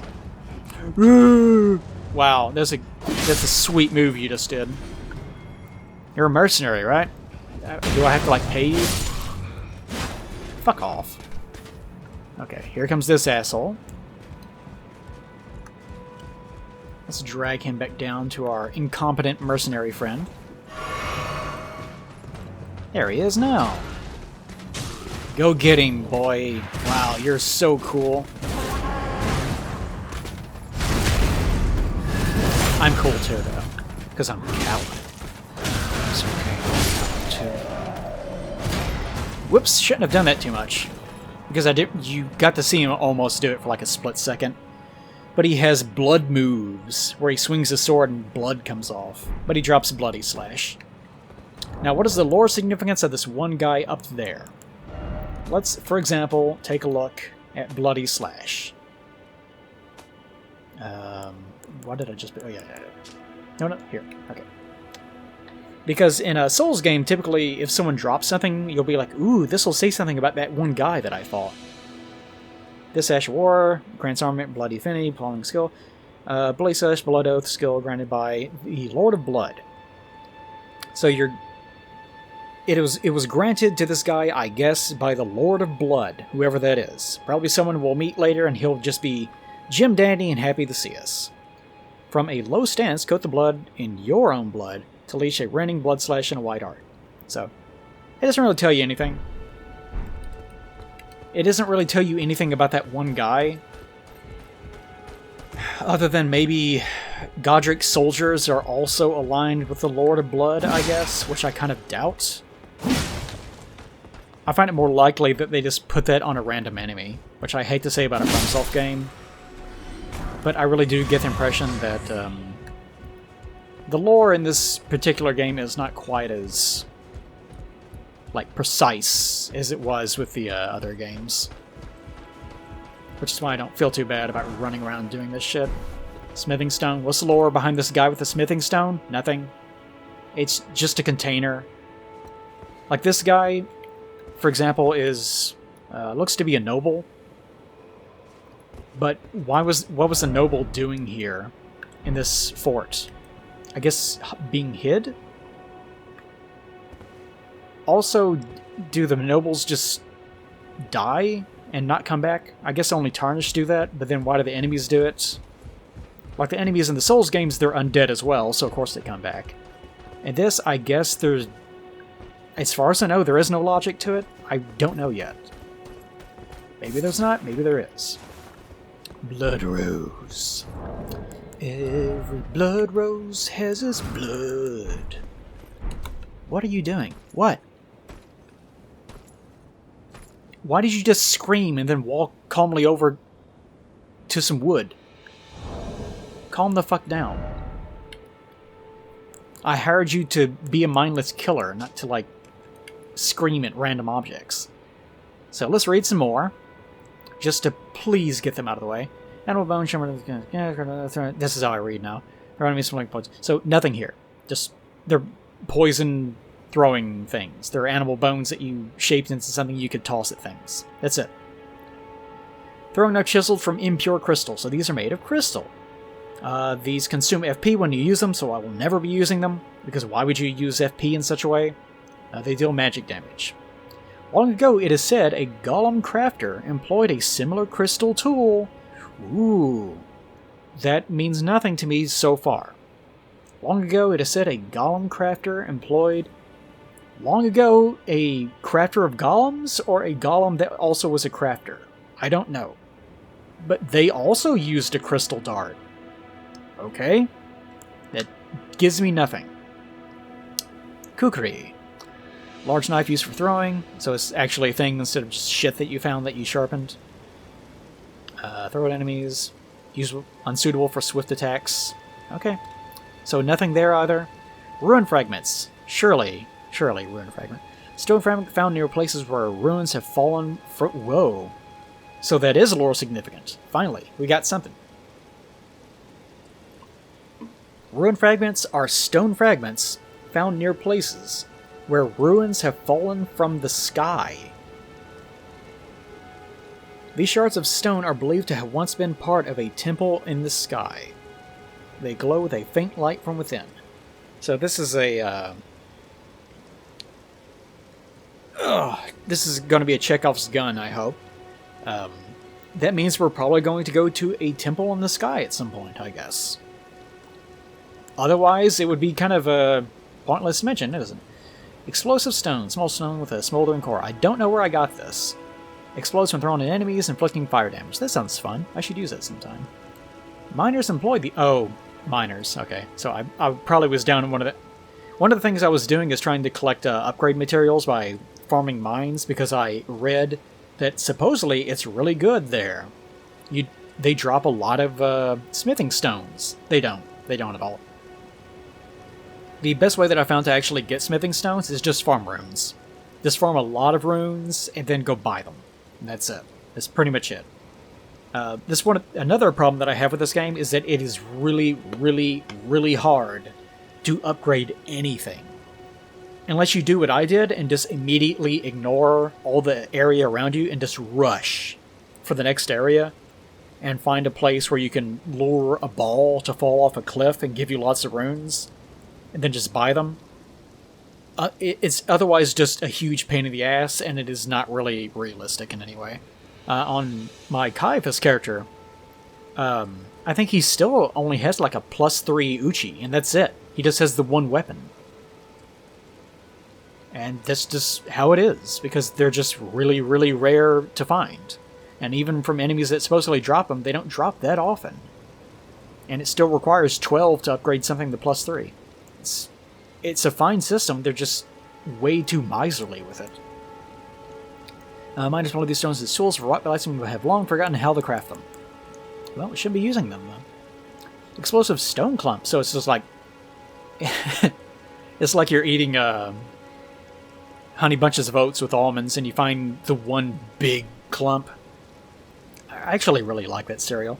You find the one big clump, and you're like, yeah, I love eating these. That's what this is. Except you don't eat it, you blow up afterwards.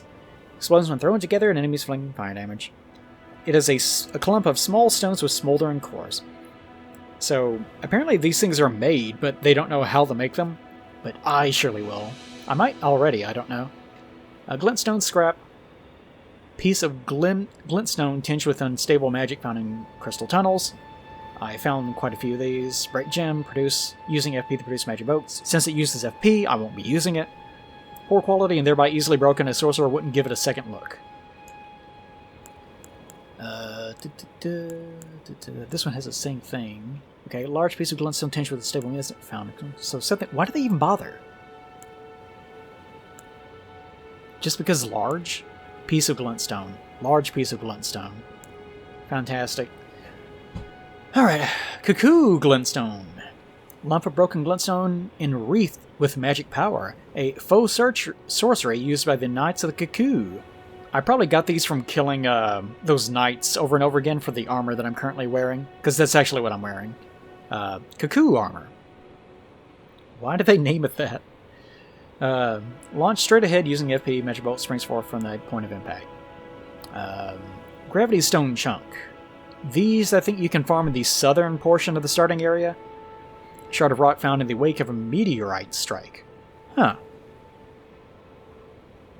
It is imbued with a particularly weighty magic, thrown at enemies using FP to cause a gravitational explosion. The desperate ones who scavenge for these shards dub themselves Star Callers. Okay, so they're the people that... I guess I'll have to show that. But when you go down there, we will eventually see this, don't worry.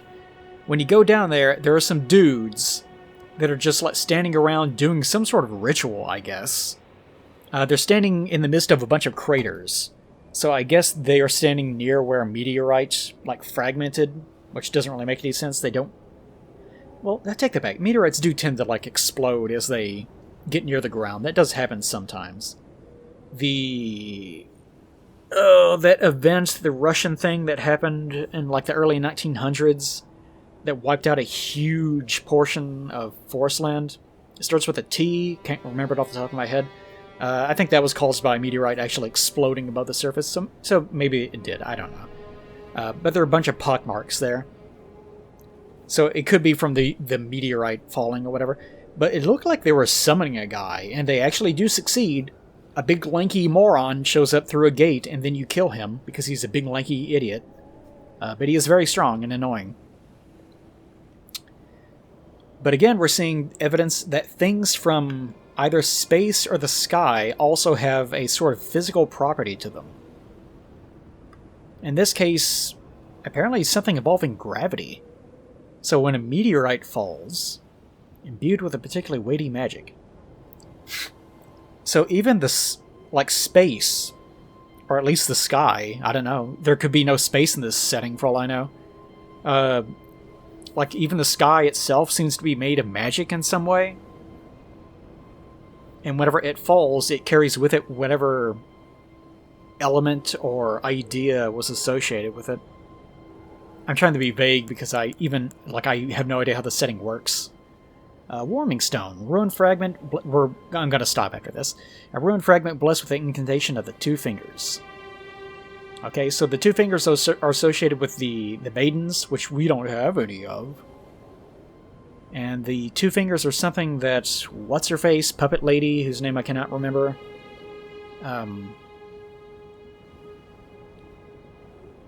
she was questioning how long we would stay loyal to them.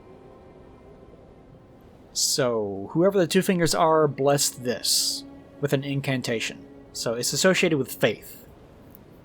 Uses FP to generate warmth, and continuously restoring the health points of those nearby.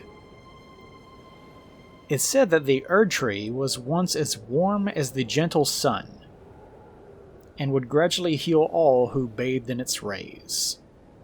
So it used to be able to heal those that stood underneath it, but now it cannot. But it's almost phrased in a way as though that was a long time ago, and maybe that went away before the Elden Ring was shattered. Not enough information to go off of on its own once again, though. Okay.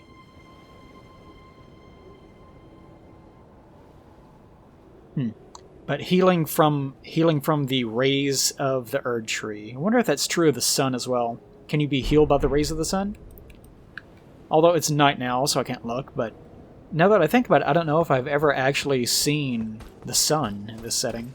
I never looked for it. But this setting does, in fact, have a moon. A big-ass moon, too, which is, like, fucking enormous. Also, it looks a little bit strange, because it doesn't look like there's a big, like, cross-marked scar on the moon. Oh, so long, moon. Bye. It's gone now. It didn't like being looked at. Okay, well, anyways. Let's crawl up here, get ourselves a nice little plate, so that we can finally ride our little elevator, and I can go up to the next area and make progress that I shouldn't be making.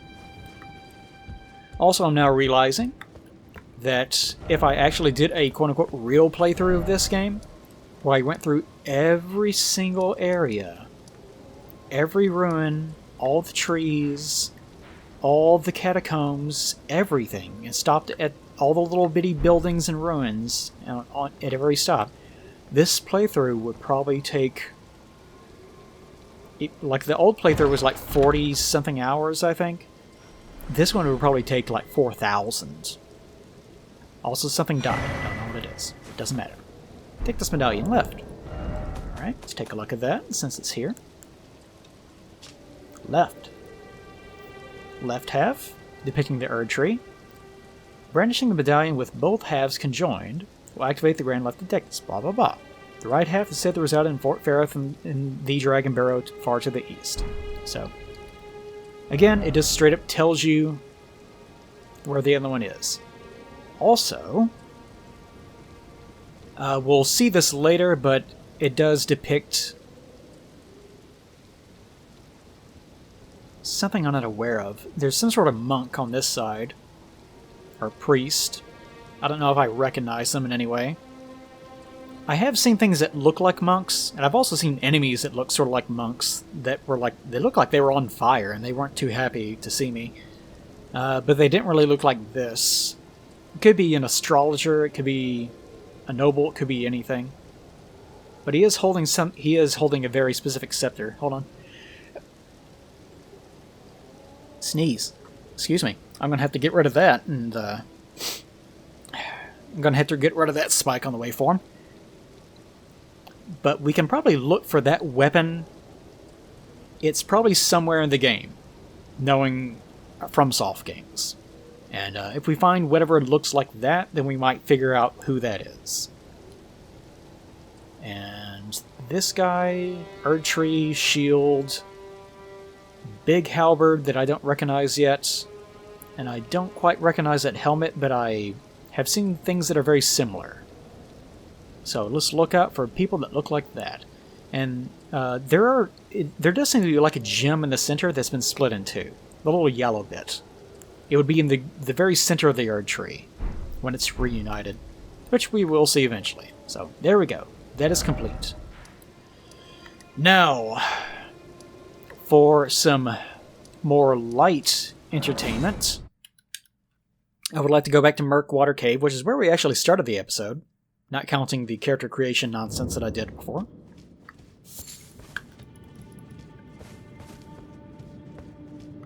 Because this is where Patches is, I think. And I only know that because I came here to farm these guys for their specific look. This guy runs back and forth. He's just like, in-universe, what is this guy doing? Oh, gotta get in shape. Oh, really burn off all those calories got from eating all those donuts. I don't know what he's doing. He's just doing his thing.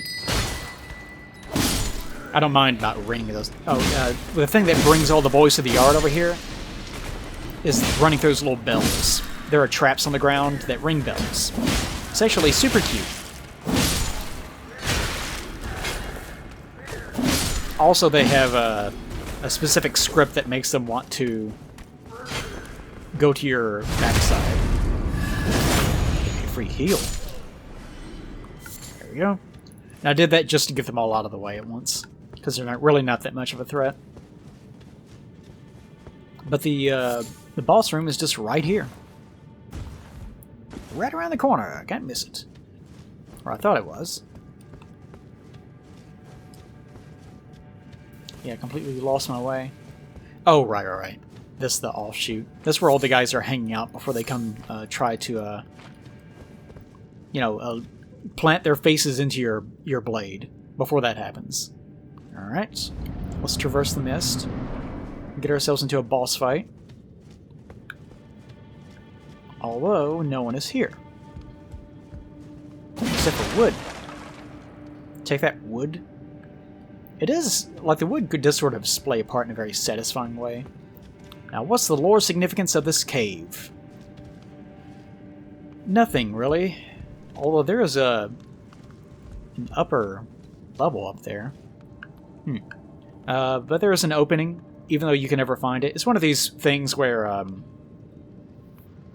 can't believe I'm complimenting an Elder Scrolls game, but in Elder Scrolls, whenever you actually see an opening in the ceiling, usually if you get above that area, you can look right down and it's there. It's just that the area is so massive you never expected to find it. Could this be a friend? Seems familiar. Of course. So I wonder if someone's going to show up from over there. Obviously we're meant to open the chest, otherwise nothing happens. Well, well, well. Thought you'd just help yourself to a man's personal belongings, huh? You scheming little thief. The gods demand repentance. Cough up your coin. All of it. Really? It's kind of simplistic for patches. I wonder what that is that he's spitting. I don't much care to find out.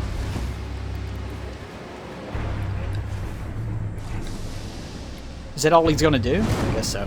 The game really wants me to experience whatever he has to offer, I guess. Do it again. I know you want to. Oh, look at you. I can also jump like an idiot. I mean, he's gonna do it.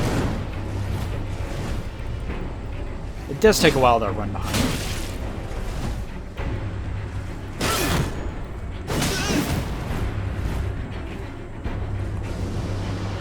I wanted to show patches how cool I am. Please. I surrender. White flag and all.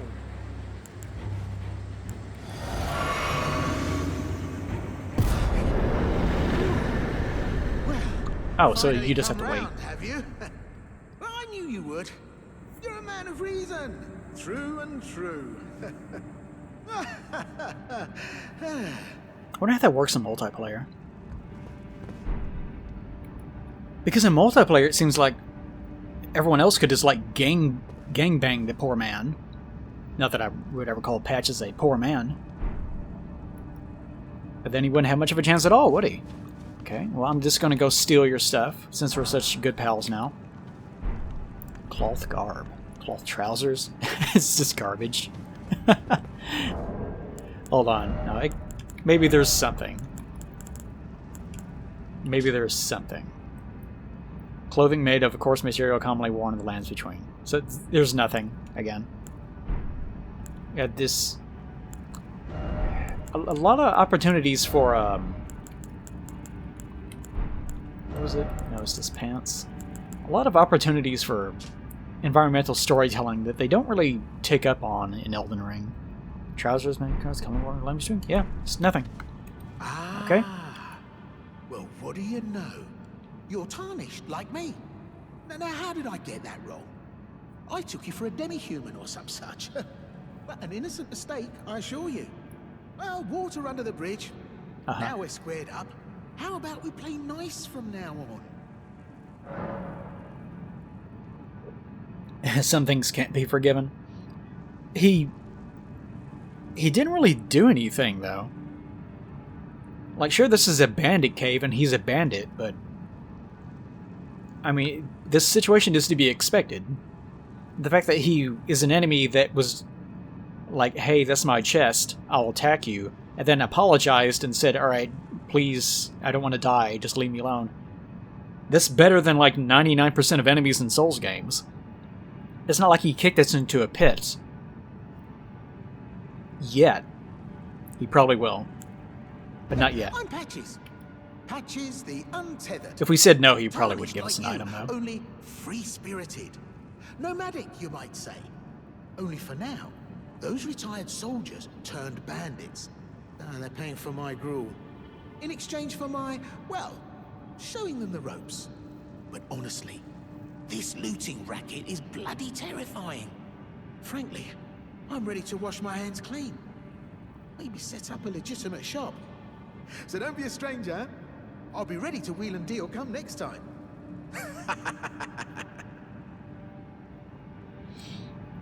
So his character is a little bit different. it's a little bit different than it was last time, or in the prior instance. The patches in the Souls games, which, God, I hate that 3 tried to imply that he's been alive for like billions of years or whatever. It is so fucking stupid. Just because they wanted him again. But patches in like Dark Souls 1, at least, he wasn't exactly a villain. He hated the church. But like, who wouldn't, right? Church of Thurland sucked. And he was more about, he detested people that were obsessed with greed, like accumulating things. And that seemed to be linked with his hatred of the church. And some of that is a Dark Souls 3-ism. In 3, this is much more pronounced that he detests people that are obsessed with greed. Because anytime that he attacks you, it is, if you're like going someplace you shouldn't be, violating a ruin, trying to grave rob or something. But also he is a scamp because not only is he playing his little tricks on you, but he also is a grave robber himself. Like, the things that he sells you are things that he gains via his quote-unquote retribution that he hands out. Which is not really that pronounced again in Dark Souls 1, it's more of a 3 thing. But it is there, all the same. In this one, he's just straight up a bandit. Like, he's just an asshole. He did mention, though, that the bandits that we encountered were soldiers that turned into being thieves, which is kind of strange. Because if that's the case, like, the soldiers that I've been fighting, I guess, are not meant to be mindless. Like I pointed out before, but a lot of the enemies just have normal people faces. They're not like crazy or zombies or anything. They're just people. So, whenever they attack us, I guess it's because they recognize that we're tarnished. Or they just don't recognize us as, in general. And that's the reason why they're... I don't understand the rationalization.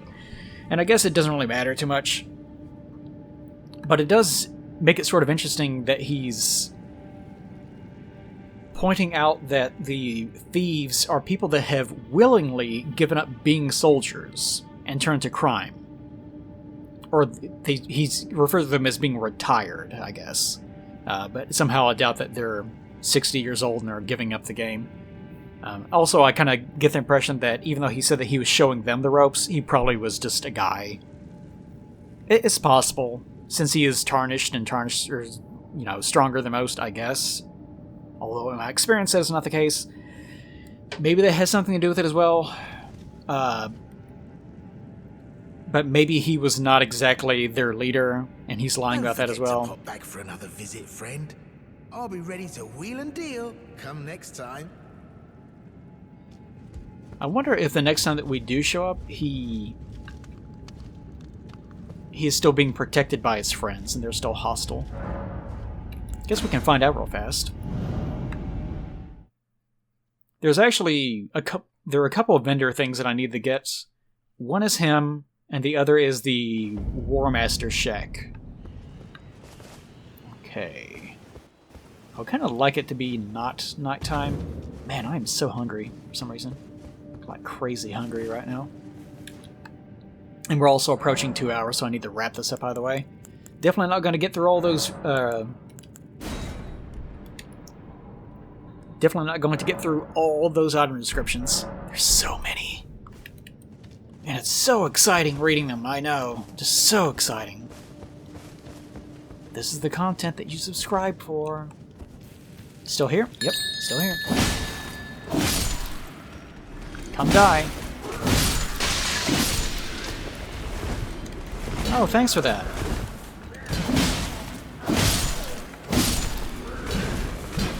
They're not a big issue. I've tried several weapons. I have a +3 mace, a +3 great mace, the Lucerne here, of course, and I think there's like one other weapon that I was screwing around with. But I actually do really like the Lucerne's modern moveset. Oh, is his chest closed again? Oh, that's strange. Well, wonder what nice that's of you about. to drop in finally. It's all a bit ad hoc, but I'm sure you'll find something. And welcome to Patch's Emporium. where you won't need a refund, because everything's top-notch. One thing I definitely do miss is merchants going back to your main hub. You don't really use your main hub all that much. And I definitely miss it because... You remember I was running into the merchants, like just random merchants in the middle of nowhere? I had to go farm runes and buy out all of their inventories, which is one of the reasons why I have so many things now. Because otherwise, you have to like go in and mark them on your map, remember where they are, otherwise they don't go back to your hub. And from what I gather, you actually can just straight up kill them and take their ball bearing. I don't know why they call it ball bearing. It's supposed to be ball bearing. And take that back to the hub and give it to the weird, grotesque maiden statue thing. The husk. And that will put their inventory inside of their inventory. Which is so much more convenient. It makes me think that in every playthrough, that's what you're meant to do. Like the moment that you see a merchant, you'll be like, oh, goody! And then just pull out your sword and just kill them. Which then leaves a poor homeless little donkey creature. And I wouldn't want to do that. But it seems like the best way to do it, as far as I know, unless I'm missing something. But I'm not going to kill them in this playthrough, because it could be something at the end of the game. Maybe there's some sort of morality system or something. Don't know. We'll find out. Now they're all suppliers. And good ones at that. I mean, they don't understand a word I'm saying. But it hardly matters. We have a natural connection. They're all foot soldiers. Survivors of a defeated army. Worked to the bone by their high and mighty lord. Only to be thrown out with the rubbish. It's the same old story everywhere I go. To hell with it all. Okay, so he still does have some, like, anti-nobility things with his character. Okay, so that's good. It is interesting that he says that they can't understand a word he's saying. So it is canon that we actually speak completely different languages from one another? The Tarnished and all the other people that we run into? Huh, interesting. I guess if they are inhabitants of this land and we originally were not, that does make sense. And all the NPCs that we run into do speak the language that we speak, but they're also supposed to be tarnished, usually. So maybe there's like a specific language to this area? Or maybe, I don't know, maybe it's like a Tower of Babel situation and their language changed as a result of the shattering of the Elden Ring or something? I have no idea. We'll find out in the future, or we won't. It's nothing too special. Just something I'm saving What is that chest? as thanks for a very valuable customer. But then again, Probably a trap. it would fetch some spectacular coin. And besides, Yeah, it's a trap. this valuable customer could be a long time coming. Huh? Everything is give and take. Give and take. Yeah, I think I'll avoid opening that. Alright, what do you got, buddy? Missionary's Cookbook. I'm gonna read all those cookbooks eventually. But it won't be now, because I am so tired of reading those. I don't think it... Oh gosh, there's so many. I'm gonna have to come back for all this stuff. Paring dagger, though. Well, I want to be able to buy all the... Hard shackle, what? What? Margit's the name of, like, the first boss that you can run into. Margit Shackle. Briefly binds Margit once imprisoned to Earth? What? A fetish. Bathed in golden magic. Oh, by the way, I killed a pig, and I noticed that it dropped the golden excrement. So apparently that shit comes from the pig. Or the pig ate the shit. Or was just walking around and it got stuck to its butt, I don't know. Shackles were used to bind the accursed people called the Omen. And these ones were made to keep a particular Omen under strictest confinement. So I guess Margit is one of these Omen people. And they are considered to be accursed in some way. Although if I remember correctly, isn't Margit supposed to be one of these demigods that was one of the children of the lady from the opening cutscene whose name I can't remember? So maybe omens are the... omens are another name for those demigods? Or maybe... she could be like Big Mom and have tons of kids from all sorts of different races and ethnicities and so forth in an attempt to unify all creation. And one of them just so happened to be an omen. I don't know. Though faint, the shackles still retain vestiges of power, enough to trap the once-bound Margaret on Earth, if only for a short time. Okay. He sells these, of course. Wonder if he does invade at some point. Alright, 15 grace mix, goodness. Glass shard. Essentially worth it. What is this? Glass shard covered in dirt. Because it sparkles in the light, it might be mistaken for an object of value when seen from afar. Okay, so this is like an object that you place to fool people when you're an invader, to try to bait them into picking up something. Okay, so that's what that is. Interesting. I guess it's nice that that exists. Cheers for that. Okay, we'll come back for all that later. But for the time being, I need to go to the War Master's shack and do all that nonsense. Then after that, I guess we'll go open up the pithety path. Hold on. Such a nice sound. Really like that. I wish you had like a little room in the hub area for all the tarnished, and you could have a little bitty bell right there at the center. That'd be nice. Alright, freedom. I don't like being in caves. I have noticed that in games, I don't know if there's any logic to this, but I always have more fun in areas where I can see the sky. And I don't know if that's a mental thing, or if it's just a commonality with the design of things like tunnels, catacombs, caves, and so on. But for some reason, just having an open expanse above me always feels better, and I always have more fun. Makes no sense, I'm sure, but it is what it is. Okay, I could not buy these because I didn't want to talk to this guy. I knew that he sold something, but I didn't want to talk to him because I was afraid that it would result in something. He did look very unique, so I just ran away the moment that I got even remotely close to him. But he has a Zwei, and he is somewhat old. He is grizzled, and he has a bunch of lions all over his body. He's the Lion Man.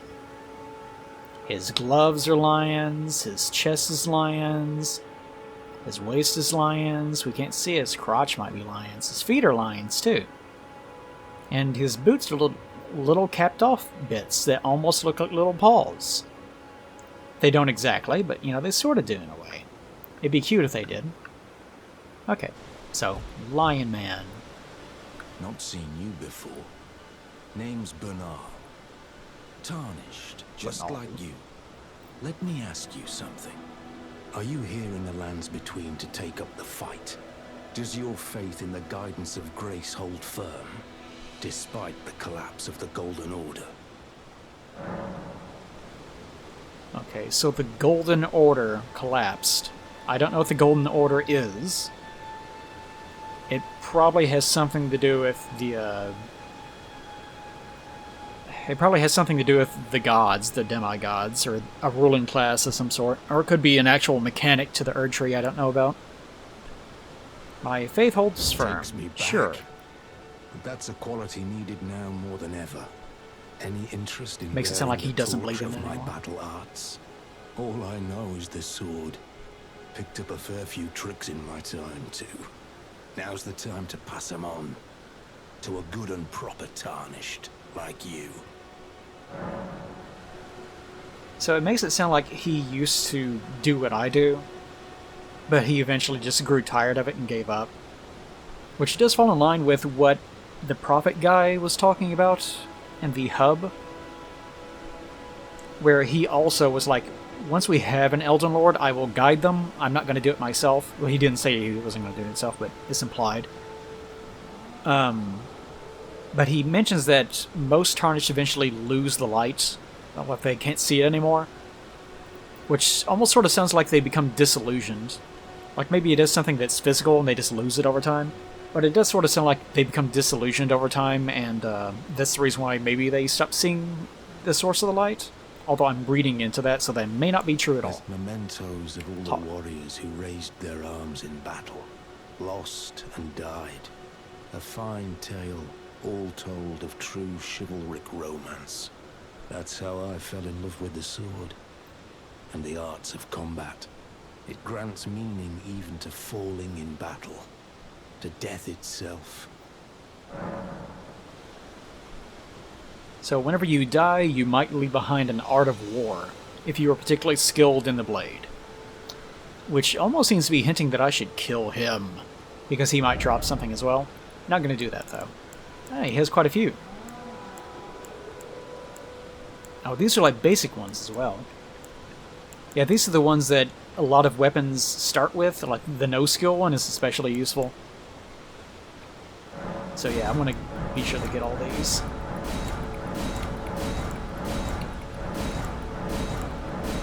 So I can be extra skillful. I'll probably never use most of these. I'll definitely use no skill, because that'll allow me to just use whichever shield that I want, finally.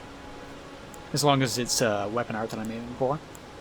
Although there are a couple of shield arts that I have been having my eye on that I want to try out. Well, until we meet again. Till I need to kill you. Oh, not had you fill. How about now? Worry not. Have enough to keep you busy. Got anything else? Nope. You have nothing for me. Why did it organize them like that? Oh, it was because it's organizing them. That is a nice thing about the... They haven't quite gotten it yet, but the game does organize your weapons by, like, class of weapons now. So, like, all the swords in one spot, all the shields in one spot. They organize them in these little rows. It's not amazing, but well, it's a very steady improvement. Until we meet again. Okay. So he did have unique dialogue. It's a good thing I did not talk to him. I don't think I've made that mistake with any NPCs so far. He sold me a lot. Oh, there's so many things. Let's go over a few more of them. Oh my god, there's so many. Wraith Calling Bell. I found this over here in the ruins. You go down in here and there's a treasure chest just sitting there. Not much to say about it, other than the little dudes that were in there were also apparently using... wherever it is. They were also apparently using this, and it makes a little bitty ball that follows you around, kind of annoying. It sounded awesome. Whenever I picked it up, I was like, holy shit, this sounds like I can like use summons whenever I want to, or it's a way of using magic without actually being invested in it. It does like no damage. Like it just sort of poots on them a little bit. I actually used this, though, to help me kill that big lion from earlier. Because he always dodges, right? Like he input reads. So anytime that you press the button to fire an arrow, he dodges. But whenever you use this, he input reads the fact that you used it, and he'll dodge like a moron. But the little ball that slowly drifts towards him hits him irrespective of that. So... that managed to take off a little bit of his health. I didn't have enough FP left, and I had no way of replenishing it at the time. So I eventually just had to jump down and hit him with one last strike, and even then he like still took off half my health. Bell used by worshippers of Revenants. Revenants are like ghosts, though, aren't they? I remember correctly. Ring Bell using FP to summon Prowling Wraiths. This can be done multiple times in a row. It can. Wraiths are said to be the vengeful spirits of those who died when cursed. Okay, so some people worship them. They worship vengeful spirits of those who died when they were cursed. Alright? If you want to worship that, you go right on ahead, baby. And this is the thing that we got from being hugged. Very British sword when dead to good man impression of a hidden temple in the guise of a bench. We already read this. And these are all the grease things, shouldn't be important. Solidified grease, made from a mixture of incendiary materials, craftable. Fire damage. Magic damage. Lightning. poison, scarlet rot. That would be actually quite useful. I think scarlet rot is supposed to be pretty powerful. Haven't tried it though. Blood loss. This has more. What is this? Random dragon effects. Anti-dragon effects. A mixture of gravel stones. Most of these are just fulminating materials. Yeah, these are all generic. This is the only one that actually tells you what it is. A mixture of gravel stones made of grease? Not sure how that works. When the dragons were born from their ancient kin, they lost their stone scales. So we're back on that again. That must be like some sort of very specific, like, Asian myth that I'm not familiar with. The whole idea of stone dragons, because they love talking about it. And even in this game, we pass by a few of them. You can see some dragons that almost look like they're made of stone. Or they at least look like they're inactive or dead. When they were born from their ancient kin, they lost their stone scales, which can now be used to cause them mortal harm. So we're actually, like, taking extremely old gravel stones, which is capitalized for some weird reason.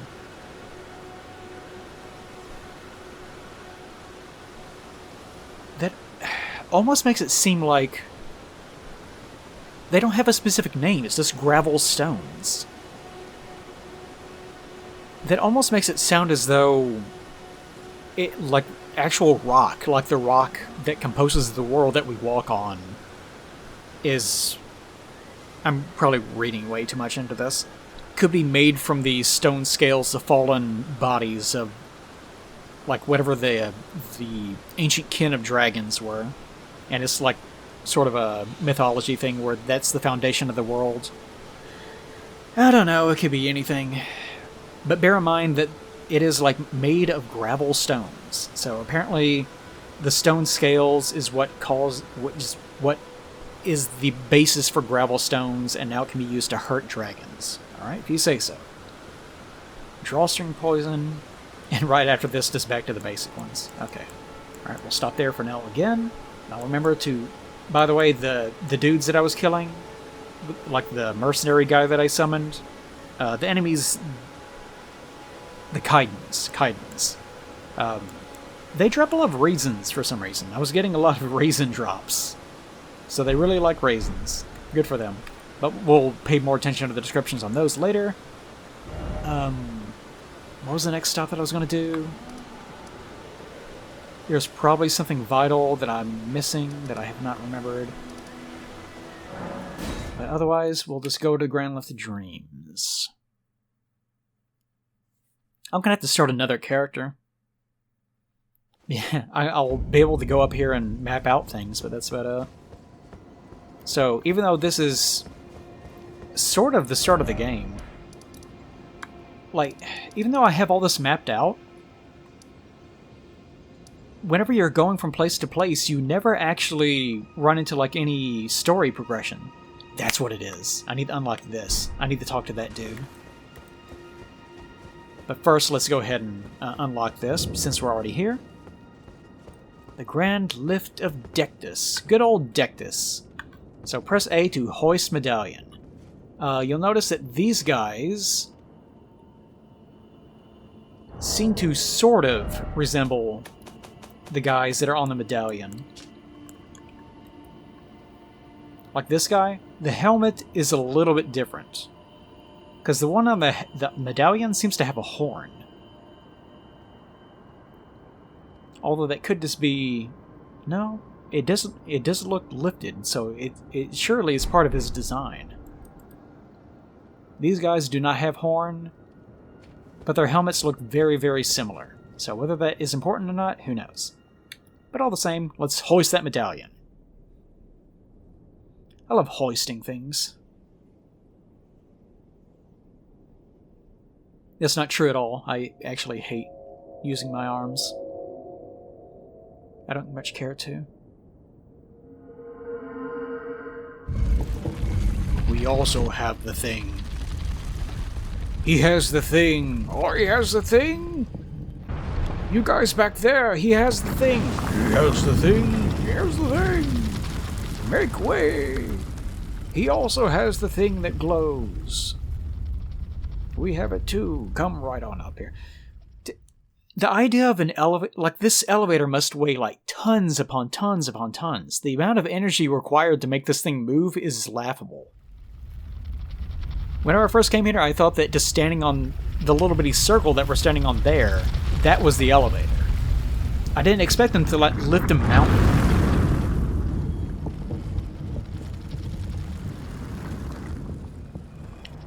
Thanks, Dectus. We're not Dectus. I don't know that. Alright, maybe you'll meet him. Ha ha ha ha. Better not be a woman. Better not be a thing. Okay, so we do that. We appear here. And immediately you see these two gentlemen. I stood here for a while because I was like looking to see where the hell's the next thing. I need to find at least one point or else I'll never be able to make any progress. But thankfully they're just totally cool with you. Or they were on my last character. But yeah, they're just cool about it. Also, they have pretty neat looking heads. They're pretty neat looking in general.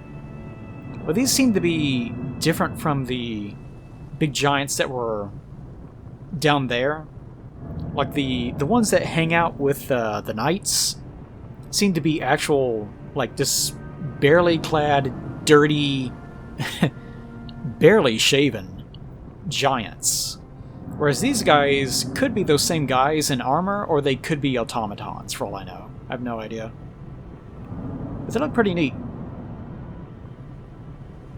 They have a fire burning inside them, which is what makes me think that they're probably autonomous. Like they're just constructed creatures in some way. Especially considering that we've actually run into people that look like they were puppets or created beings. Their helmets are very slightly different. Are they the exact same? Yes, I think they are exactly the same. Okay. It's just the arrow profile making it a little bit strange. Okay, so that's what it actually looks like when it's above surface. And there we actually had the same guy from the other side of the medallion. So apparently those were like second hand to whatever the goddess was. So maybe those were part of the Golden Order, I don't know. And generic statues positioned of her in the other directions. Okay. We'll go grab a waypoint up here, and then that'll be that. What was the thing that I just said that I needed to do? There was something I needed to do, and I can't remember it. And I just told you guys. What was it, guys? What was the thing that I need to do? Actually, I do need to find the map. Which I think was over here somewhere. Also, there are big like banner, like hologram things for some reason. I don't know why these things exist here. It's kind of intimidating. Because it makes you think that something is in the center of them. But this is exactly where the bonfire that I need is, I think. And also where the map is, if I remember correctly. Oh, little Erdtree thing. By the way, I have a ton of seeds and tears from just running around collecting them. Okay, yeah, there's actually two map markers. One's here and one's down there. So we'll grab that real fast. Maybe read a couple more item descriptions, and then that'll be that for this particular episode. Because I am losing my mind. Now let's plateau. There we go. Now if I could find a point of grace, that would be just lovely. Actually, no, easy way of doing this. I've not mentioned it before, but I would greatly recommend that you use the interactive map when playing this game. Because otherwise, this game is almost impossible to get around. Like, I would not expect you to explore every square inch of every portion of every map in this game. It's a little bit unreasonable. There we go. There was one just chilling out right here. There we go. Not a big deal, but it's done at least. Alright. Now, there was something that I wanted to do down here, but I can't remember what the hell it was. What could it be? I could fight this thing, but I don't want to do that right now. I didn't want to do that yet either. God, there's so many things. There's just so much to do. It's fucking crazy. I'm gonna curse myself for not doing it because I was trying to get everything that was blocking me from making progress out of the way before the next time. Merchants? No. Oh, that's what it was. That's what it was. Oh, I'm so glad I remember that. I've got to go back and I've got to talk to What's-Her-Face so I can introduce her to her new boyfriend. Where are you? There she is. Okay. Now this is the jellyfish girl, whose name we didn't know at the time, and she actually showed up here for some reason, somehow. So we showed up here because Melfina, is that what her name is? I can't remember. I can't remember what the level up lady's name is. And Melfina is a character from Outlaw Star, which makes me believe that it's not actually her name. But anyways, we showed up here because of her. So maybe she showed up and brought her here? Otherwise, I don't know how she got here. Nice to see you again. My name is Roderica. I should have told you sooner. Isn't this place impressive, though? The roundtable hold, covert quarters of the Two Fingers, and gathering place of champions who vie to become Elden Lord. I never knew the guidance bestowed upon us Tarnished had such fantastic roots, although it's all a bit much for me, in truth. I'm still looking for my own purpose. This character is you. You, young person watching this video. Much for me, in truth. I'm just a shitty brat. I can't do anything. I'm just going to sit around watching YouTube videos all day long. I don't have any talents whatsoever. That's you. That's you. You don't know what it is yet, but you have a talent. Where have you been hiding? I took you for dead. Let's put this in your head. No matter, it's all the sure same. He appreciates it. Lay out your arms, then. He says this every time you talk to him, if you warp here. So I could right now leave, immediately go to some other place and come back, and he would say this exact line. Which tells me either it's an oversight or it was intentional, and a lot of time is actually passing every time that you warp at all. Which may not be the case, it's probably just an oversight, considering how annoying it is that you have to mash through all of his dialogue every single time. Well, let's talk about Roderica. Roderica. Scarcely swing a blade, but she has a gift for spirit tuning. I saw another one. How do you know that? Long ago. Ah, their eyes racial share the profiling. same hue. So, smithing master Hugh. What is with the name? Why does he pick such, like, horrible sounding names? You can't even pronounce this. Hugh, I guess is how you are meant to pronounce it? Why that? Why? It could be anything. Why Hugh? But Hugh has rather accurately racial profiled our Roderica over here. So we'll just go talk to her and tell her that the smith has racial profiled her and has determined that she has the gift. For me, in truth, I'm still looking for my Shut own up. purpose.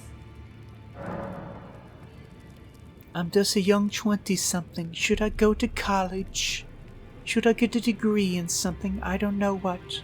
People say not to get a degree in liberal arts, but Really, I just need the sheet of paper, right? Oh yeah, that's what you should do. I don't Tell her what the believe blacksmith you. said.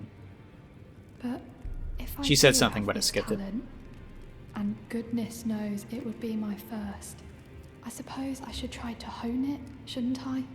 I'll ask Master Hugh to teach me. Certainly he does appear intimidating and holds no love for us tarnished.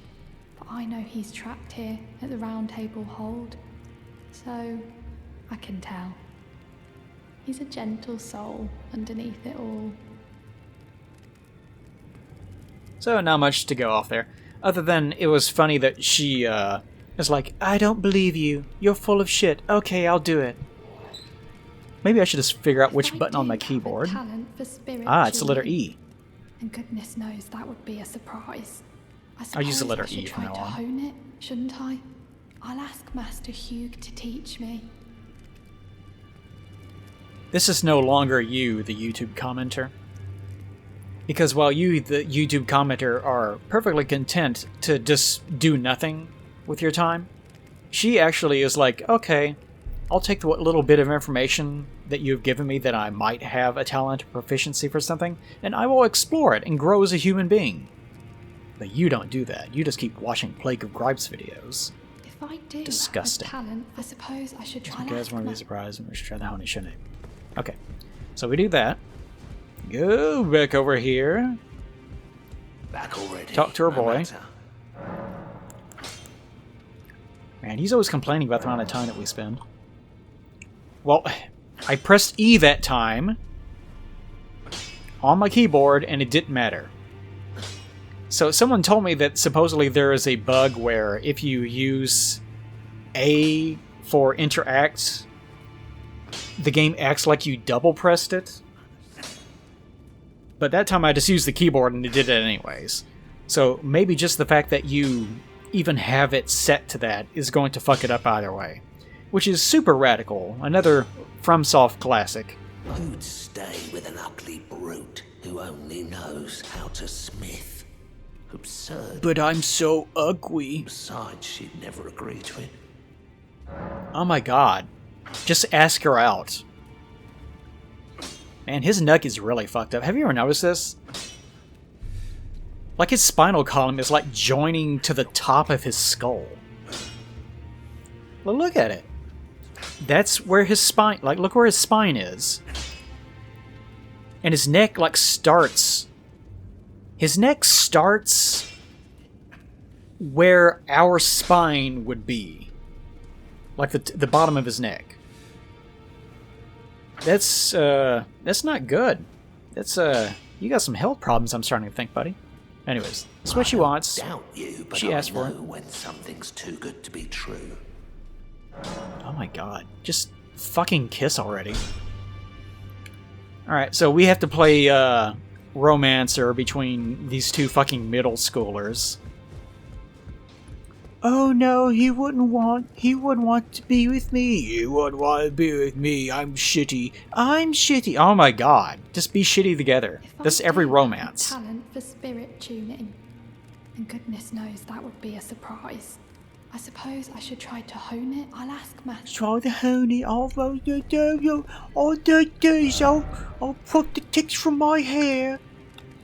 I'll groom the frizz from my clothing. Alright, so we like have to... I wonder if I could just warp. Can I just warp from my location back to... Oh, it actually will let me. Still have no idea who those two characters are. Okay. So... Okay, she is gone now. This will finally allow me to upgrade my stupid, shitty spirit so they Good to won't see die in you one hit. again. Thank you very much. I have you to thank. What are you looking don't at? I?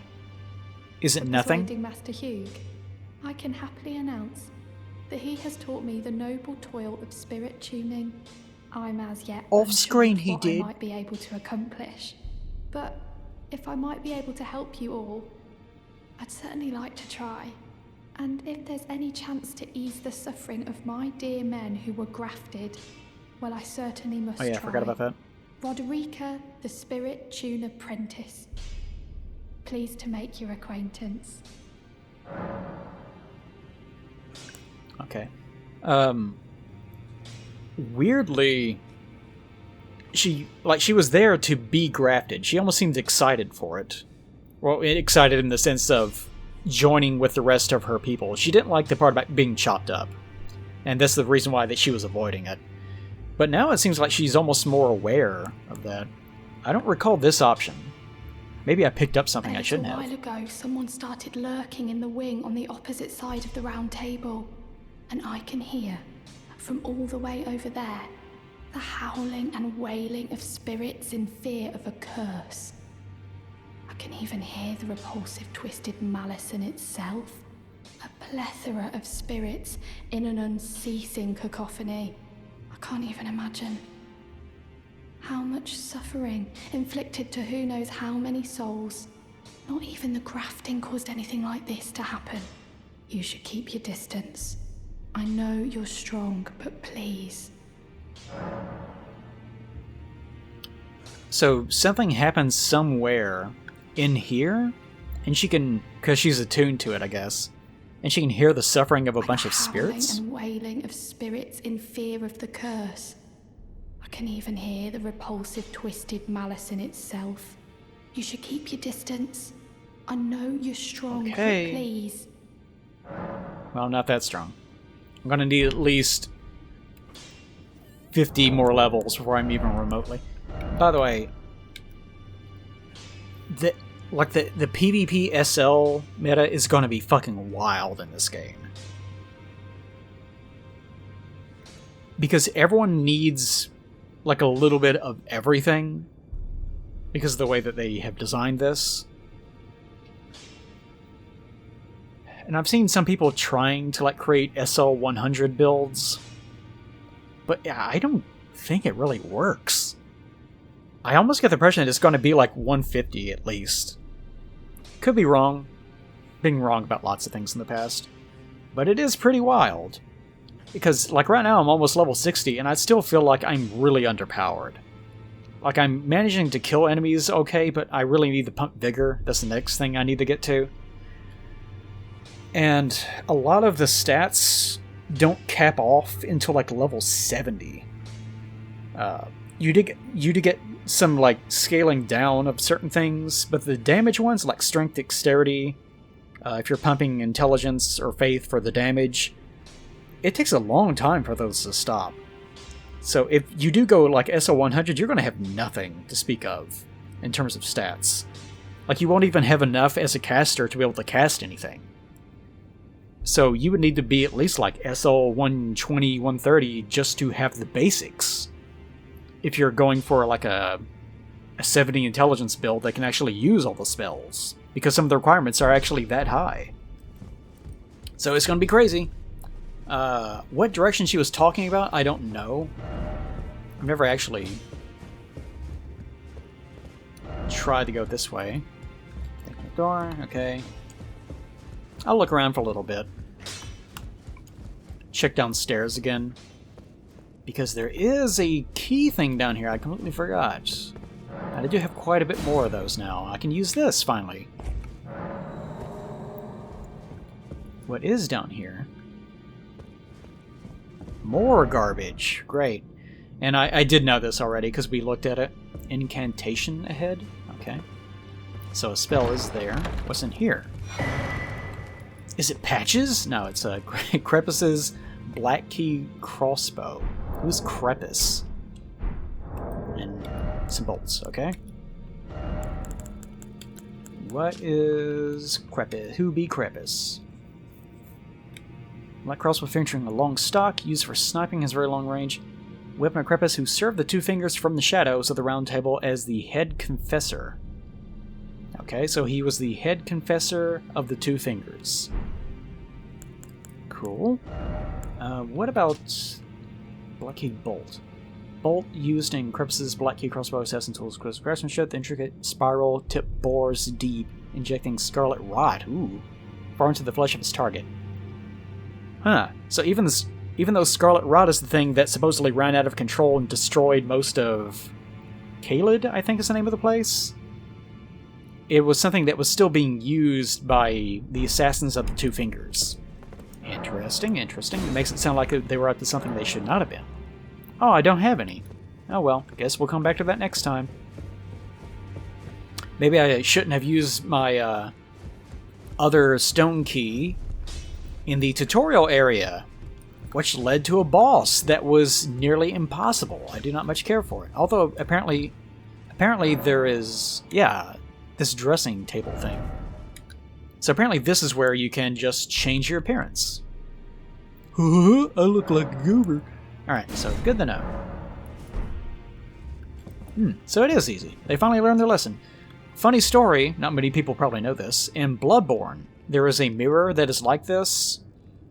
In the early versions of the game, that actually was used for this functionality, of just changing your character. But for some reason they removed it before release, so if you ever wondered what is this mirror doing here, that's what it was there for. They just chose not to do it, for some reason. So what she was talking about in regards to wailing spirits that she can hear, I don't know. I don't think this has changed. Wait, what? Door block. Okay, good. I wonder if anyone else has anything to say about that. I've decided to leave the roundtable hold. Oh? I'm off in search of a noble scholar known as the Gold Mask, to beg his instruction. We may not meet again for some time. If there's any incantations you wish to learn, now's the moment. Well, at least he tells you. I think I've got all of his stuff. Yeah. May the Golden Order shine through you.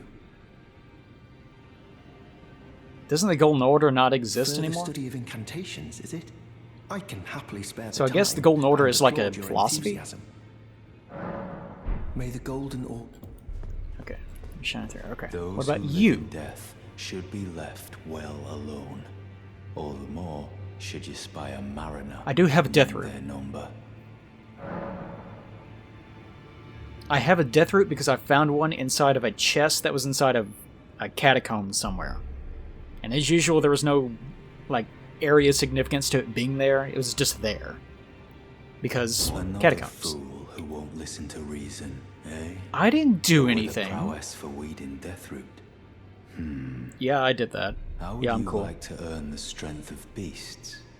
If you're inclined to hunt more of those who live in death and weed their Deathroot, then I'll introduce This you is the to thing that I Garunk, said was the going to do. beast clergyman. That I mentioned I earlier. have a matter of my own to attend Garunk. to, and the beast himself wishes for someone to take my place. What say you? So even though he was like, no one should bother with these things, they're horrible, it is now revealed that he has been hunting them himself, and he's been helping someone named Garunk, who is a beast clergyman. Whatever that means exactly. And he says that the beast clergyman wants someone besides him. Not that he's giving it up and he needs someone to take his place, but that Garunk actually wants someone new. Which is interesting. I've marked the location for you, of a hidden gateway. It will lead you to Garunk, the beast clergyman. Alright, What is it? that is done. Still milling about?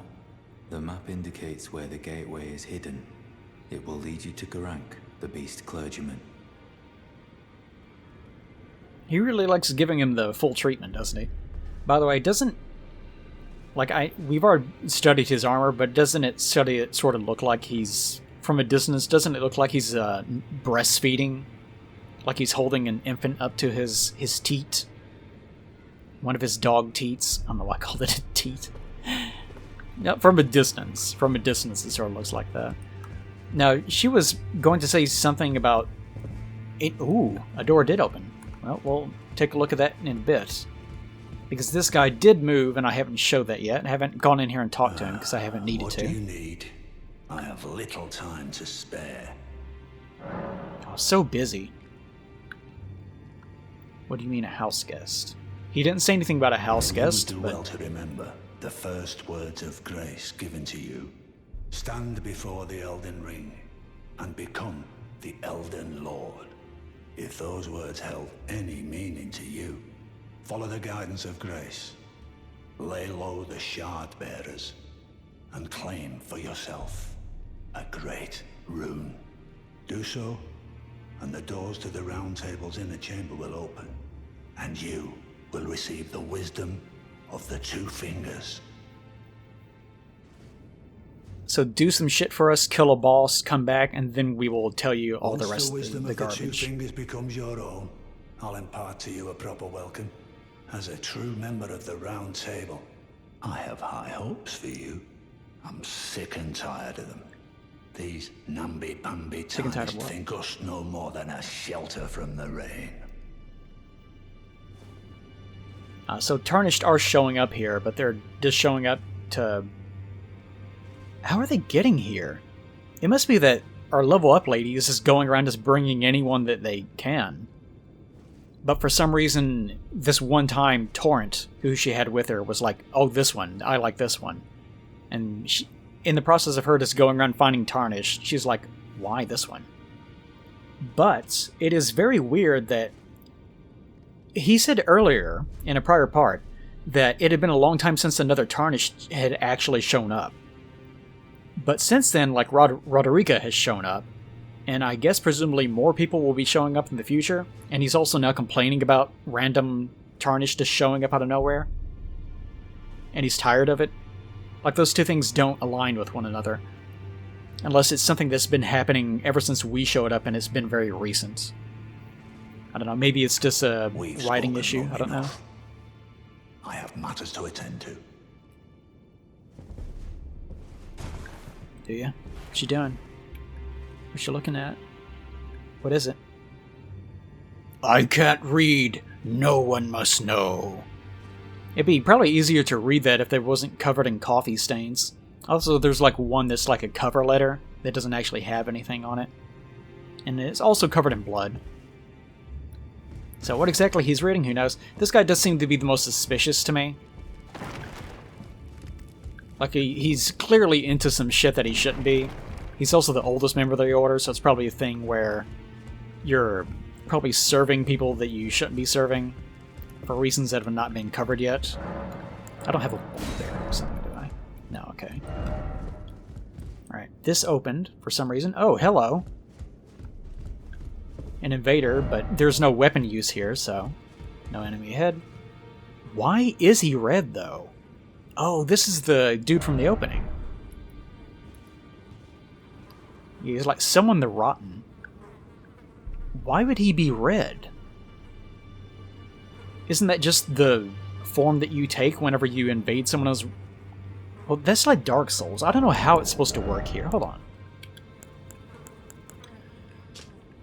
Let's look at this. These two things. We got them today. Small red effigy.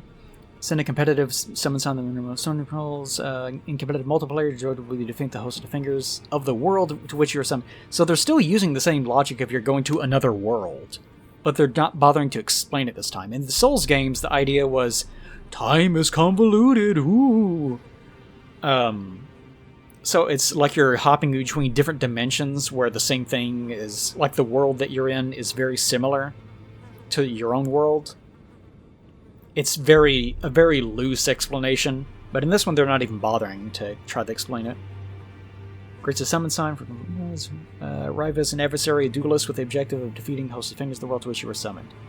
A finger of corpse wax, furled like a hook. The bronze adornments are the mark of a duelist. Okay. Bronze adornments. We do see little things like that hanging off of people sometimes, but it's usually off of like collars that people wear around their necks. I don't know if that has anything to do with anything. So nothing there, just different worlds. So maybe he's not from our world, and that's the reason why he looks that way? With your whole being, the pox upon What life curse? itself, feared and Scarlet despised Rot? by all. The reviled blessing. Apparently not. You are but a lamb, a stranger to defilement, ignorant of your own ignorance. You no longer interest me. I've been long without peace. Don't spoil my quietude. Okay. So I guess he's asking if we've ever killed anyone in competitive multiplayer, considering what he looks like. He does have a lot of an alarming amount of candy corn attached to his body. And he does have a sort of Solaire symbol on his chest, which is an interesting take. Like definitely a switch up from it being a symbol of competitive co-op. So imagine after we probably kill someone or do maybe kill some invaders or something. Be thankful of the hold serenity. It is all that keeps your death and defilement at bay. Oh, he's all about that. What curse he's referring to, I have no idea. It is all that... Yeah, I guess, okay. Alright. So nothing going on there. Alright. Well, that does remind me of one last thing I wanted to do. And... I think it's here. I need to go do the beast thing. Actually, there's like another thing that I would like to do after this as well. If I can actually remember to do it.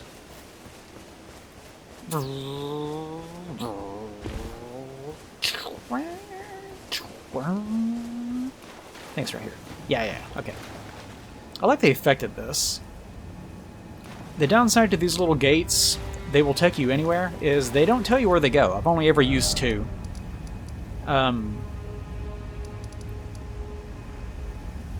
There's... No. Here. At Fort Gale. We didn't clear out anything up there on Caiaphas whenever I was showing that at the beginning. But once you get up there, there is a gate that will take you down here. And notice that there's no things over here. I noticed that it became too complicated. I was like, okay, this is going to be a whole zone. I won't be able to actually reach the point that supposedly is in here. The bonfire or whatever. Point of grace. So I decided to just ignore that. So, this is the one that was marked on our map by D. So we're going to go visit the beast clergyman, whose name I have already forgotten again. And I will remind you, I'm extremely bad with names. Alright. Now, one of the first things you'll see if you turn your camera around is this thing. Don't fight this. Don't fight that. We'll just ignore that and go here. Yeah, I don't know what that is, but it doesn't like it whenever you poke it with a stick, which I found out very quickly. So we'll just ignore that. Oh, this, by the way, brings us all the way up here, which might be the first time that you're ever brought to this particular part of the map. There actually is like a point of grace that's supposed to be down here, but I think it's after a boss fight of some sort. So it's inaccessible. Or at least whenever I went down the perimeter of that area, I couldn't find jack shit of any way of actually reaching that area without falling off to my death. There were a couple places where I thought I might be able to, but it instantly goes to a kill cam, so the developers obviously have just places all around the map to prevent you from doing anything. Also, this area, full of weird, like sexy, furry imagery. Or maybe not so much sexy so much as torture, but kind of sexy.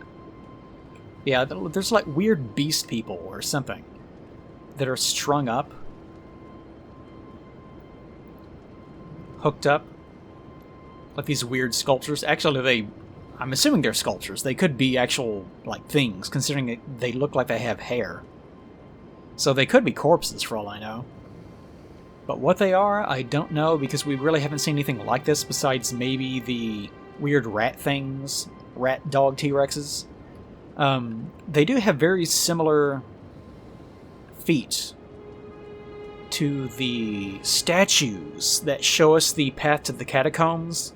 So they might be something that are aligned with the great tree thing that I know nothing about. Or they could be Draconian in some way, although the Draconian people that we saw in the character creation bore no similarity to this.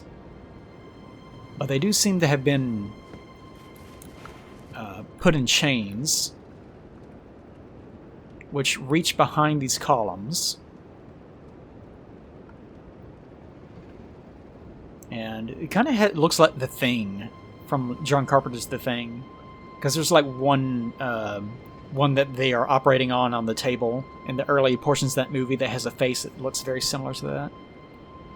Yeah, just screeching in agony. He doesn't really care for what's going on. I guess because that tiny fire is burning their crotches. Ah, my balls!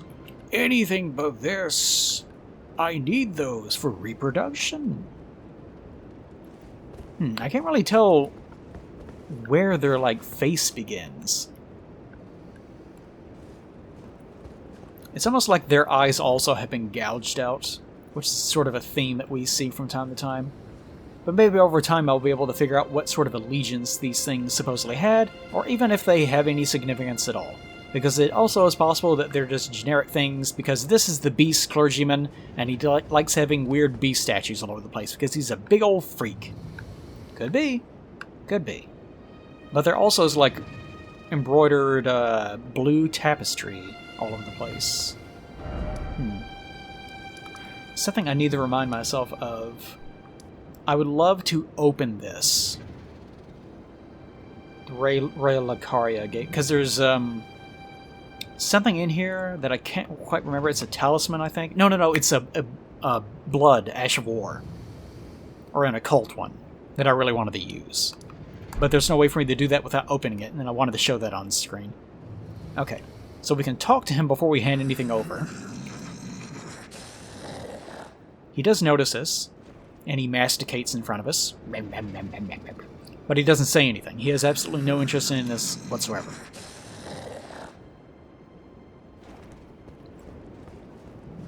Okay, so I guess that's their way of preventing you from... What was this? Oh, just more... Yeah, okay. By the way, the whole hidden secret passage or whatever ahead, hidden path ahead, it's not really funny. It's not even irritating. Like, no one falls for it, but people upvote it anyways. Just stop. They've already kind of gone away over time, because I guess the joke has grown old. On launch day, those things were everywhere. Like, they were even placed in locations that there's not even a wall. It's just there. That also goes for the gesture required ahead thing. There's like one spot that I found that required a gesture. It's not funny. It's not even trolly. It's just something people do. You can stop now. There's just no point to it. Anyways, we can hand over a death root here. I guess you could probably hand over multiple at the same time, which is kind of a bad sign. Which means that there's probably a ton of them to collect. Death. Feed it me.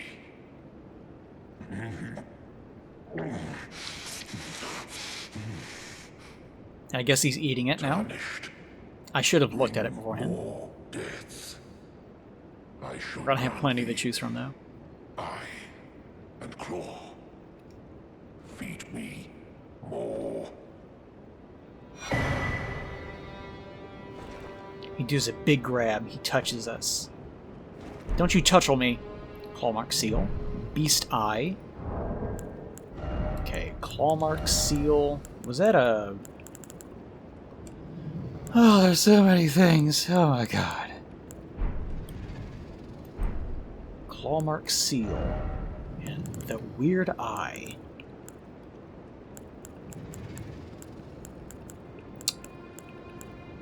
I really wish the game would just tell you what things are whenever it gives it to you, so that you can actually know what the hell it is you're supposed to be looking at.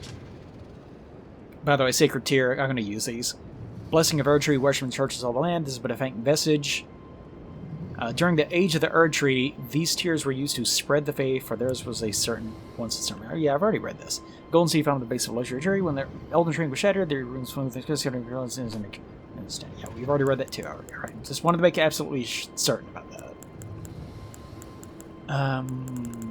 I've already picked up the golden tailoring tools. That wasn't that important. I do remember where it was. Yeah, I have no idea where exactly this was. Well, it was something. I don't know where it was. I don't know what it was that he gave us. I guess I'll have to just look it up later and then remember. Because one of the problems this game has is that there's just so many items. String. I haven't got one yet. There's just it has to be here. It has to be somewhere around here. The Beast Eye. This is one. A clawmark stone eye received from Gurink, Beast Clergyman. It is said to tremble when near death rate. So it functions sort of like a black eye orb from Dark Souls, except this time it's meant to tell you that a mariner is nearby. Or maybe something else that might carry death root. The murky voice almost rises to the light. I am not sated. Feed me more. Death. So it eats death root, which I should have read beforehand, but I did not. I also need to find more whetstones. We'll go over all the cookbooks later. I don't know about the other one. I don't know what happened to the other thing that he gave me. He gave me the eye and he gave me a beast claw. It's probably a weapon, actually. No, it is not. Actually, you know what? Screw this. I'm gonna look it up. Beast Claw. Reward from Gurink. It's an incantation. What? It's a spell? Spells.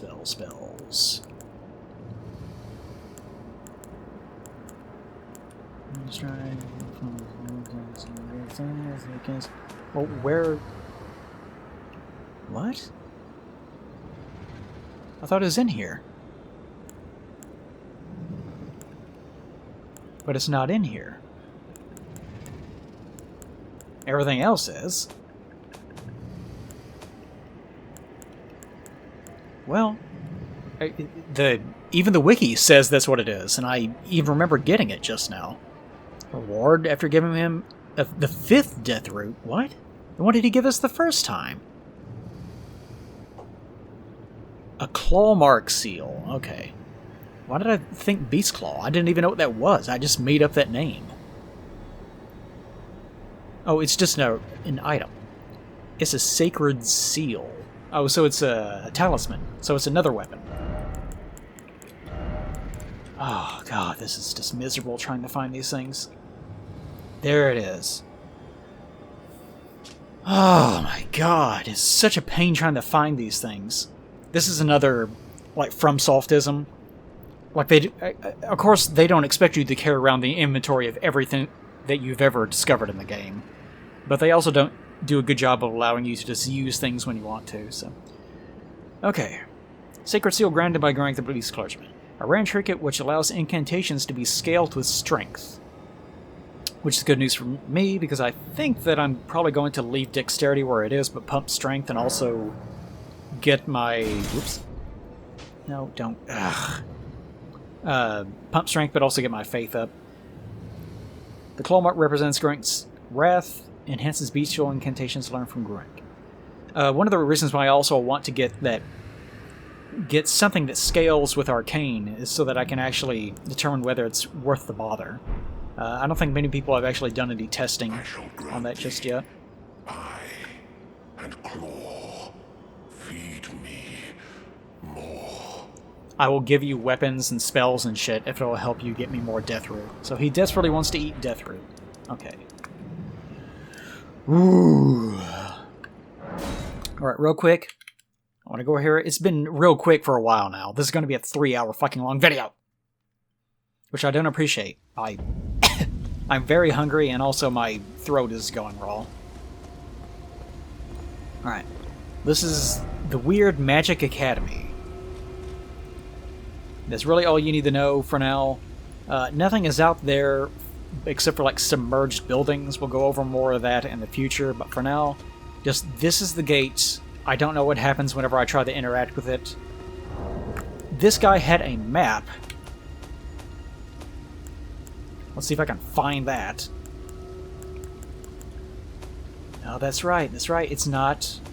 It's a different kind of map. It's... no.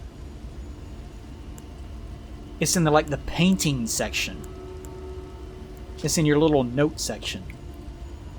It's this. Simple map found on a corpse. So you get to this thing, I just so happened to pick up the key. Like I ran behind a dragon and I picked it up. Because I figured, hey, it'll be something important. I did not fight the dragon, though. So you get to the gate and you're like, how do I get this open? And it tells you. Since you point to a meeting place, the man it came from surely desired one. He desired a meeting place? I guess so. The sole means of gaining entry into the academy, a glintstone key. And I got the key. Where are the keys? This game. Oh, there's so many. Here it is, okay. Key to the seals binding both gates. Both gates? To the Academy of Rea Lacaria. So there apparently is another gate somewhere, which probably means that there's probably another key. Activates warp magic bound within the seals. Okay, so the seals are made out of warp magic, whatever that is. Which I guess is the same technology or whatever that is used in the travel gates that we've been using. A glintstone key will remember its user, meaning once used, it can never be passed on to another. So this has never been used, presumably. The Academy does not welcome the indolent. So indolent, just hurry up. Indolent means that you're wasting time. Okay. It's strange. So I guess someone discovered the key. This guy was trying to get inside, but he couldn't. Also, didn't we run into... Did I ever go into the church and talk to a guy there? It seems like we did that, but there's a guy in there. No, we haven't, because I haven't talked to him because I couldn't, because I needed to show... Ugh. But there's going to be a guy there that is like, hey, when you're done with your little adventure, could you give me your key so that I can get back into the academy? If the key says that it can never be used by someone else, then surely he must know that that cannot work. Which tells me that he actually isn't from the academy, or maybe he's just that shitty, because he does sort of say that he's shitty. Okay. Examine seal. Oh. So the gate never opens, you just walk through it. I hope this didn't trap me in here. If it did, I'm going to be kind of pissed off about it. It's loading a lot of information. Okay, thank God. Is this in the open air? Oh, no, it's not. What the fuck? Am I... Huh.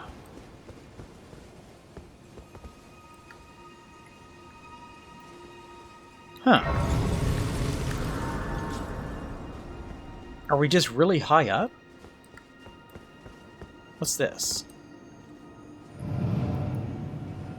Oh, I can go through here. It's gonna load in an entirely different area. Are we just really high up? We are in a slightly different spot.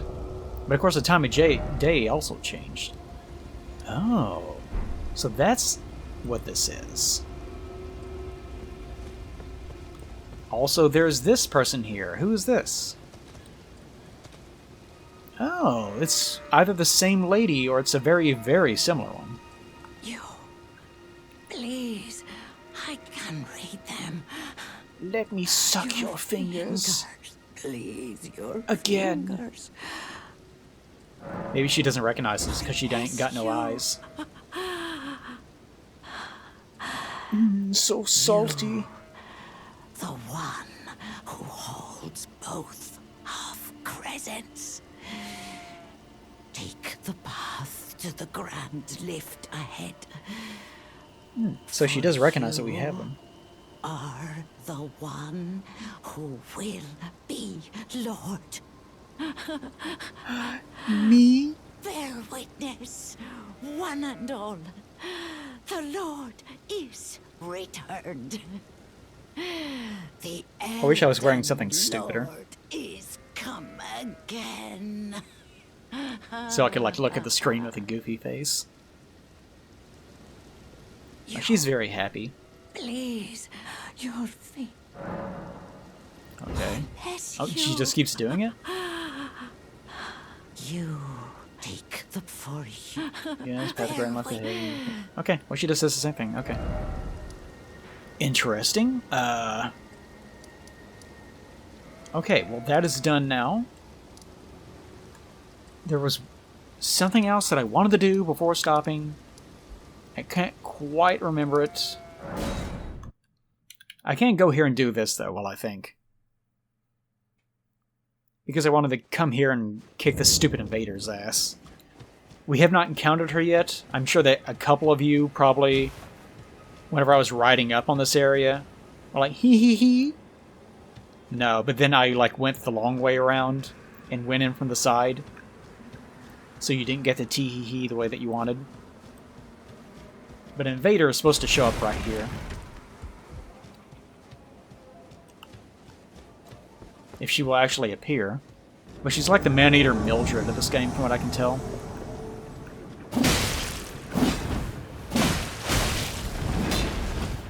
And she has a shit ton of poise, even though she's just some fucking goober wearing some cloth. Which always pisses me the fuck off in these games. When they just give NPCs goddamn huge amounts of poise. Oh, you want to be strong though, right? So it turns every single fucking fight into this. Where you have to get in one hit, then get away from them because special fucking pretty pink princess needs their time to shine. It's very important that they get in free hits, but you're not allowed to. So fuck you, cunt. Cheating fucking bitch. Hyper armor through that. Piece of shit. Okay. You get one of the little co-op items again, and a Sacred Scorpion Charm. Whatever that is. We'll read all of these one day. There it is. A talisman carried by assassins who strike unseen, so I guess she was an assassin. Patterned on a scorpion freshly shed of its exoskeleton, its claws seizing a heart with a blessed glow. Which is kind of weird imagery. A skeleton that sheds its exoskeleton and then grabs a heart. And the heart apparently is also blessed. Alright, it's... You know, brevity is the soul of wit. Simplicity in design is the best form of design. That's the origin of all graphic design. Like, keep it simple, stupid. Maybe not so much this. A scorpion emerging from an exoskeleton grabbing a glowing heart. Alright? Have no idea what that means. But it raises holy attack power, but lowers damage negation. If you say so. I will never use that. He said, and then planned to use it instead. Okay. The thing that I thought that I was going to remember, I did not actually remember. I have no idea what it was. The little gale things that you see on the map, I will save for next time. I guess I'll keep it there for now, for God's sakes. Because otherwise this is going to get really complicated very quickly. Okay. Next time we will read even more item descriptions because we're just blessed with items. And there's just so goddamn many in this game. And until next time, I will probably be doing things like trying to run in here and grab whatever it is. Like, it's something for the spear here. It's something for my Lucerne. It's an occult ashen art that will allow me to do pokes, I hope. Although most of the arts... Like, I bought a bunch of them today. The vast majority of them are just kind of crummy. It's kind of Dark Souls 3 all over again. Like, I have a ton of these. Kick is fine, but it's really only good for enemies that have shields that keep them up, and no enemies do that, besides basic bitch enemies. There are some, like, knight characters, obviously, that have shields, but kick doesn't work on them. You just kick them, then they ignore you. Because, you know, FromSoft game. Like, all these are like Dark Souls 3 sort of things. And, like, poison people. Flaming Strike. A lot of them just don't have any utility. They're just another move that you can do. And most of the time a lot of these will briefly stun an enemy, and it'll hit you as you're coming out of your own, like, after animation. So it's almost completely useless. There's one thing that I wanted to show you guys, because I gave up trying to fight this enemy, and I have not shown me fighting one of these yet. We'll do that real fast, and then we'll call it a day. But it's one of these horrible, horrible riders that are completely overpowered. I will probably die to this enemy, because this is a later game version of this enemy. I actually killed one of these early today in the starting area. But he actually has a poison Ashen War that I could possibly try because all my stats are equalized, but I instantly realized upon getting the other one that the scaling it gives you is just absolute garbage. There he is. So I kind of gave up on that idea. Let's see. Oh, that's what I was going to do. What to do? I guess I can try them. Okay, so here we go. I've never actually fought one of these guys. They're really annoying. Because they love to do very fast animations that hit you for free, but they never like being hit themselves. And they love jumping. They ride around, they're just generally pests. You kind of have to wait for them to do an attack, and even then they might do like a very quick animation that'll just hit you irrespective of whatever you just did. Like that. So you have to like get very, very quick hits. Whenever you actually manage to kill their horse, like technically you can kill them while they're on their little horsey. They will, like that, like that's horseshit. I hate that. They will get off. They will have to get off their horse, of course.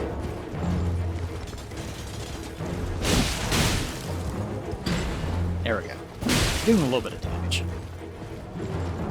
But they will, like, just summon another horse from nowhere.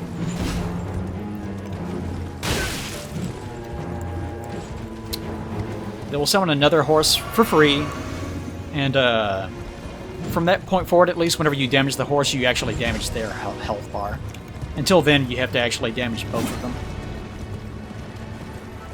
Also, horseback fighting, you get used to it, but also it just sucks. Like, the horse combat in this game is fine, it's serviceable, but it's still pretty bad. It's very difficult to hit enemies reliably. And he's trying to bait me over here to this stupid fucking dragon again.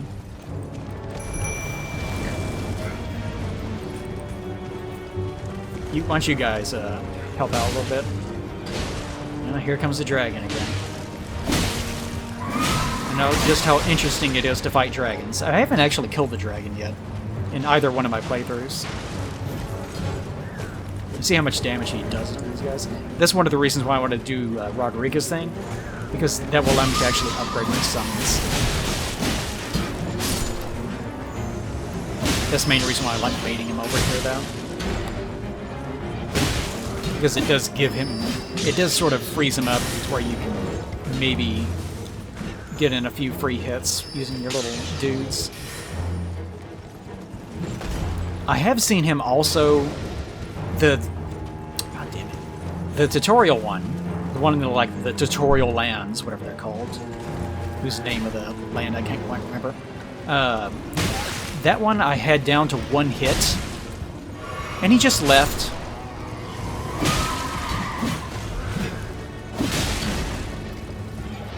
I don't even die.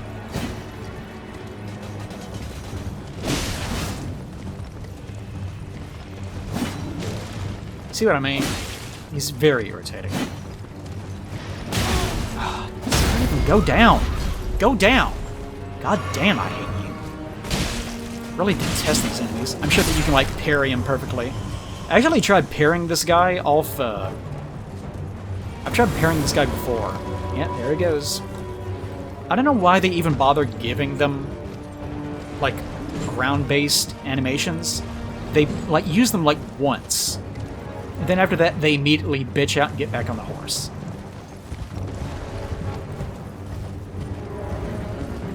Now that I don't have my summons, no reason to stay near that dragon. I better heal again, actually. Because he deals such an extreme amount of damage. There's something that always irritated me in Bloodborne and Dark Souls 3. Is they designed the game in such a way that you always had to overheal and, like, waste resources. Because enemies just deal such an outlandish amount of damage. Yeah, we're doing way more damage now. They deal such an outlandish amount of damage that there's no possible way that you can survive even one hit. So you always have to waste your resources. Move! That's another thing that irritates me about them, is whenever you take a hit, you often take... What? It went back to the horse taking damage. God damn you. Alright, come on. Great. That's just what I needed. I also don't like it when he jumps. Don't like that shoulder check either. God damn, I hate this enemy. Sorry, I got irritated with even bothering with him, so I kind of just gave up trying to dodge. But you guys get the idea. I'll just defeat that piece of shit off screen. It's just the same thing, except he dies. But those are an example of enemy type in this game that I really don't like. Especially the ones that revolve around horse combat, because trying to hit things while you're on horseback is so inaccurate. You miss, like, probably 75% of the time. But any enemy that, like, just gets in free hits because they do animation that's really an animation that's very rapid, I don't care for that. Also, I think I've mentioned it in the past. Also, it looks like light is flowing from my spear. Ooh, how magical. I think I mentioned it in the past, but I had to come up with a term for enemies that do this, but I started referring to them as fly swatter attacks. But that's kind of a Dark Souls 2-ism that they kept around in 3, and they're doing it again in Elden Ring. But it's enemies that will, you know, like how you have very swift, even attacks. They make sense. Like you swing a weapon as you would swing it as a person in real life. Whereas the best example of this would probably be a charged R2. And even then, it's way more exaggerated on enemies. But a fly swatter attack is whenever a Souls-type enemy like races their hand near you, or their weapon, their claw, whatever, but they like charge up the move like this, like, but it lasts a really long time to the point where you're like, are they ever going to swing? I name it a fly swatter because it's exactly like you would use a fly swatter in real life. How you get really, really close to the insect, the fly, and then you like go like at the very last second. Just boom. That's a fly swatter attack. When the enemy gets really close to you and then just goes for like free damage. Makes no sense. There's no reason why anything's body should ever move like that. But it's just a cheap, like, bitch move that they give a lot of the enemies in these games to try to give free damage. That guy didn't really have anything like that exactly. This is something that came to mind because he was doing that stupid shoulder check move, which is his version of a... Like, there are fly swatter attacks, and then there's whatever you want to call that move, where it's just a move that comes out just like that, very, very fast, that you can't really respond to. And they can just do it whenever they want to. They just choose not to do it all the time. Some are worse than others, though. Anyways, that's it for now. Hope you enjoyed my 3-hour fucking long video. Ugh. But I just wanted to get a bunch of things out of the way so that I could run around collecting again. I'm going to have to start a new character because I'm actually progressing a little bit too quickly. And actually, like, walking around the areas and just talking about them, there's not much actually to talk about most of the time. Because so many of the areas, as I mentioned before, are just so generic. But we'll figure it out. Maybe that'll be in the next playthrough, or the playthrough after that. Ooh. Until then, though, guys, just Next time. Oh, fuck. I like that one. I discovered that one recently. Wonderful, guys. Bye-bye.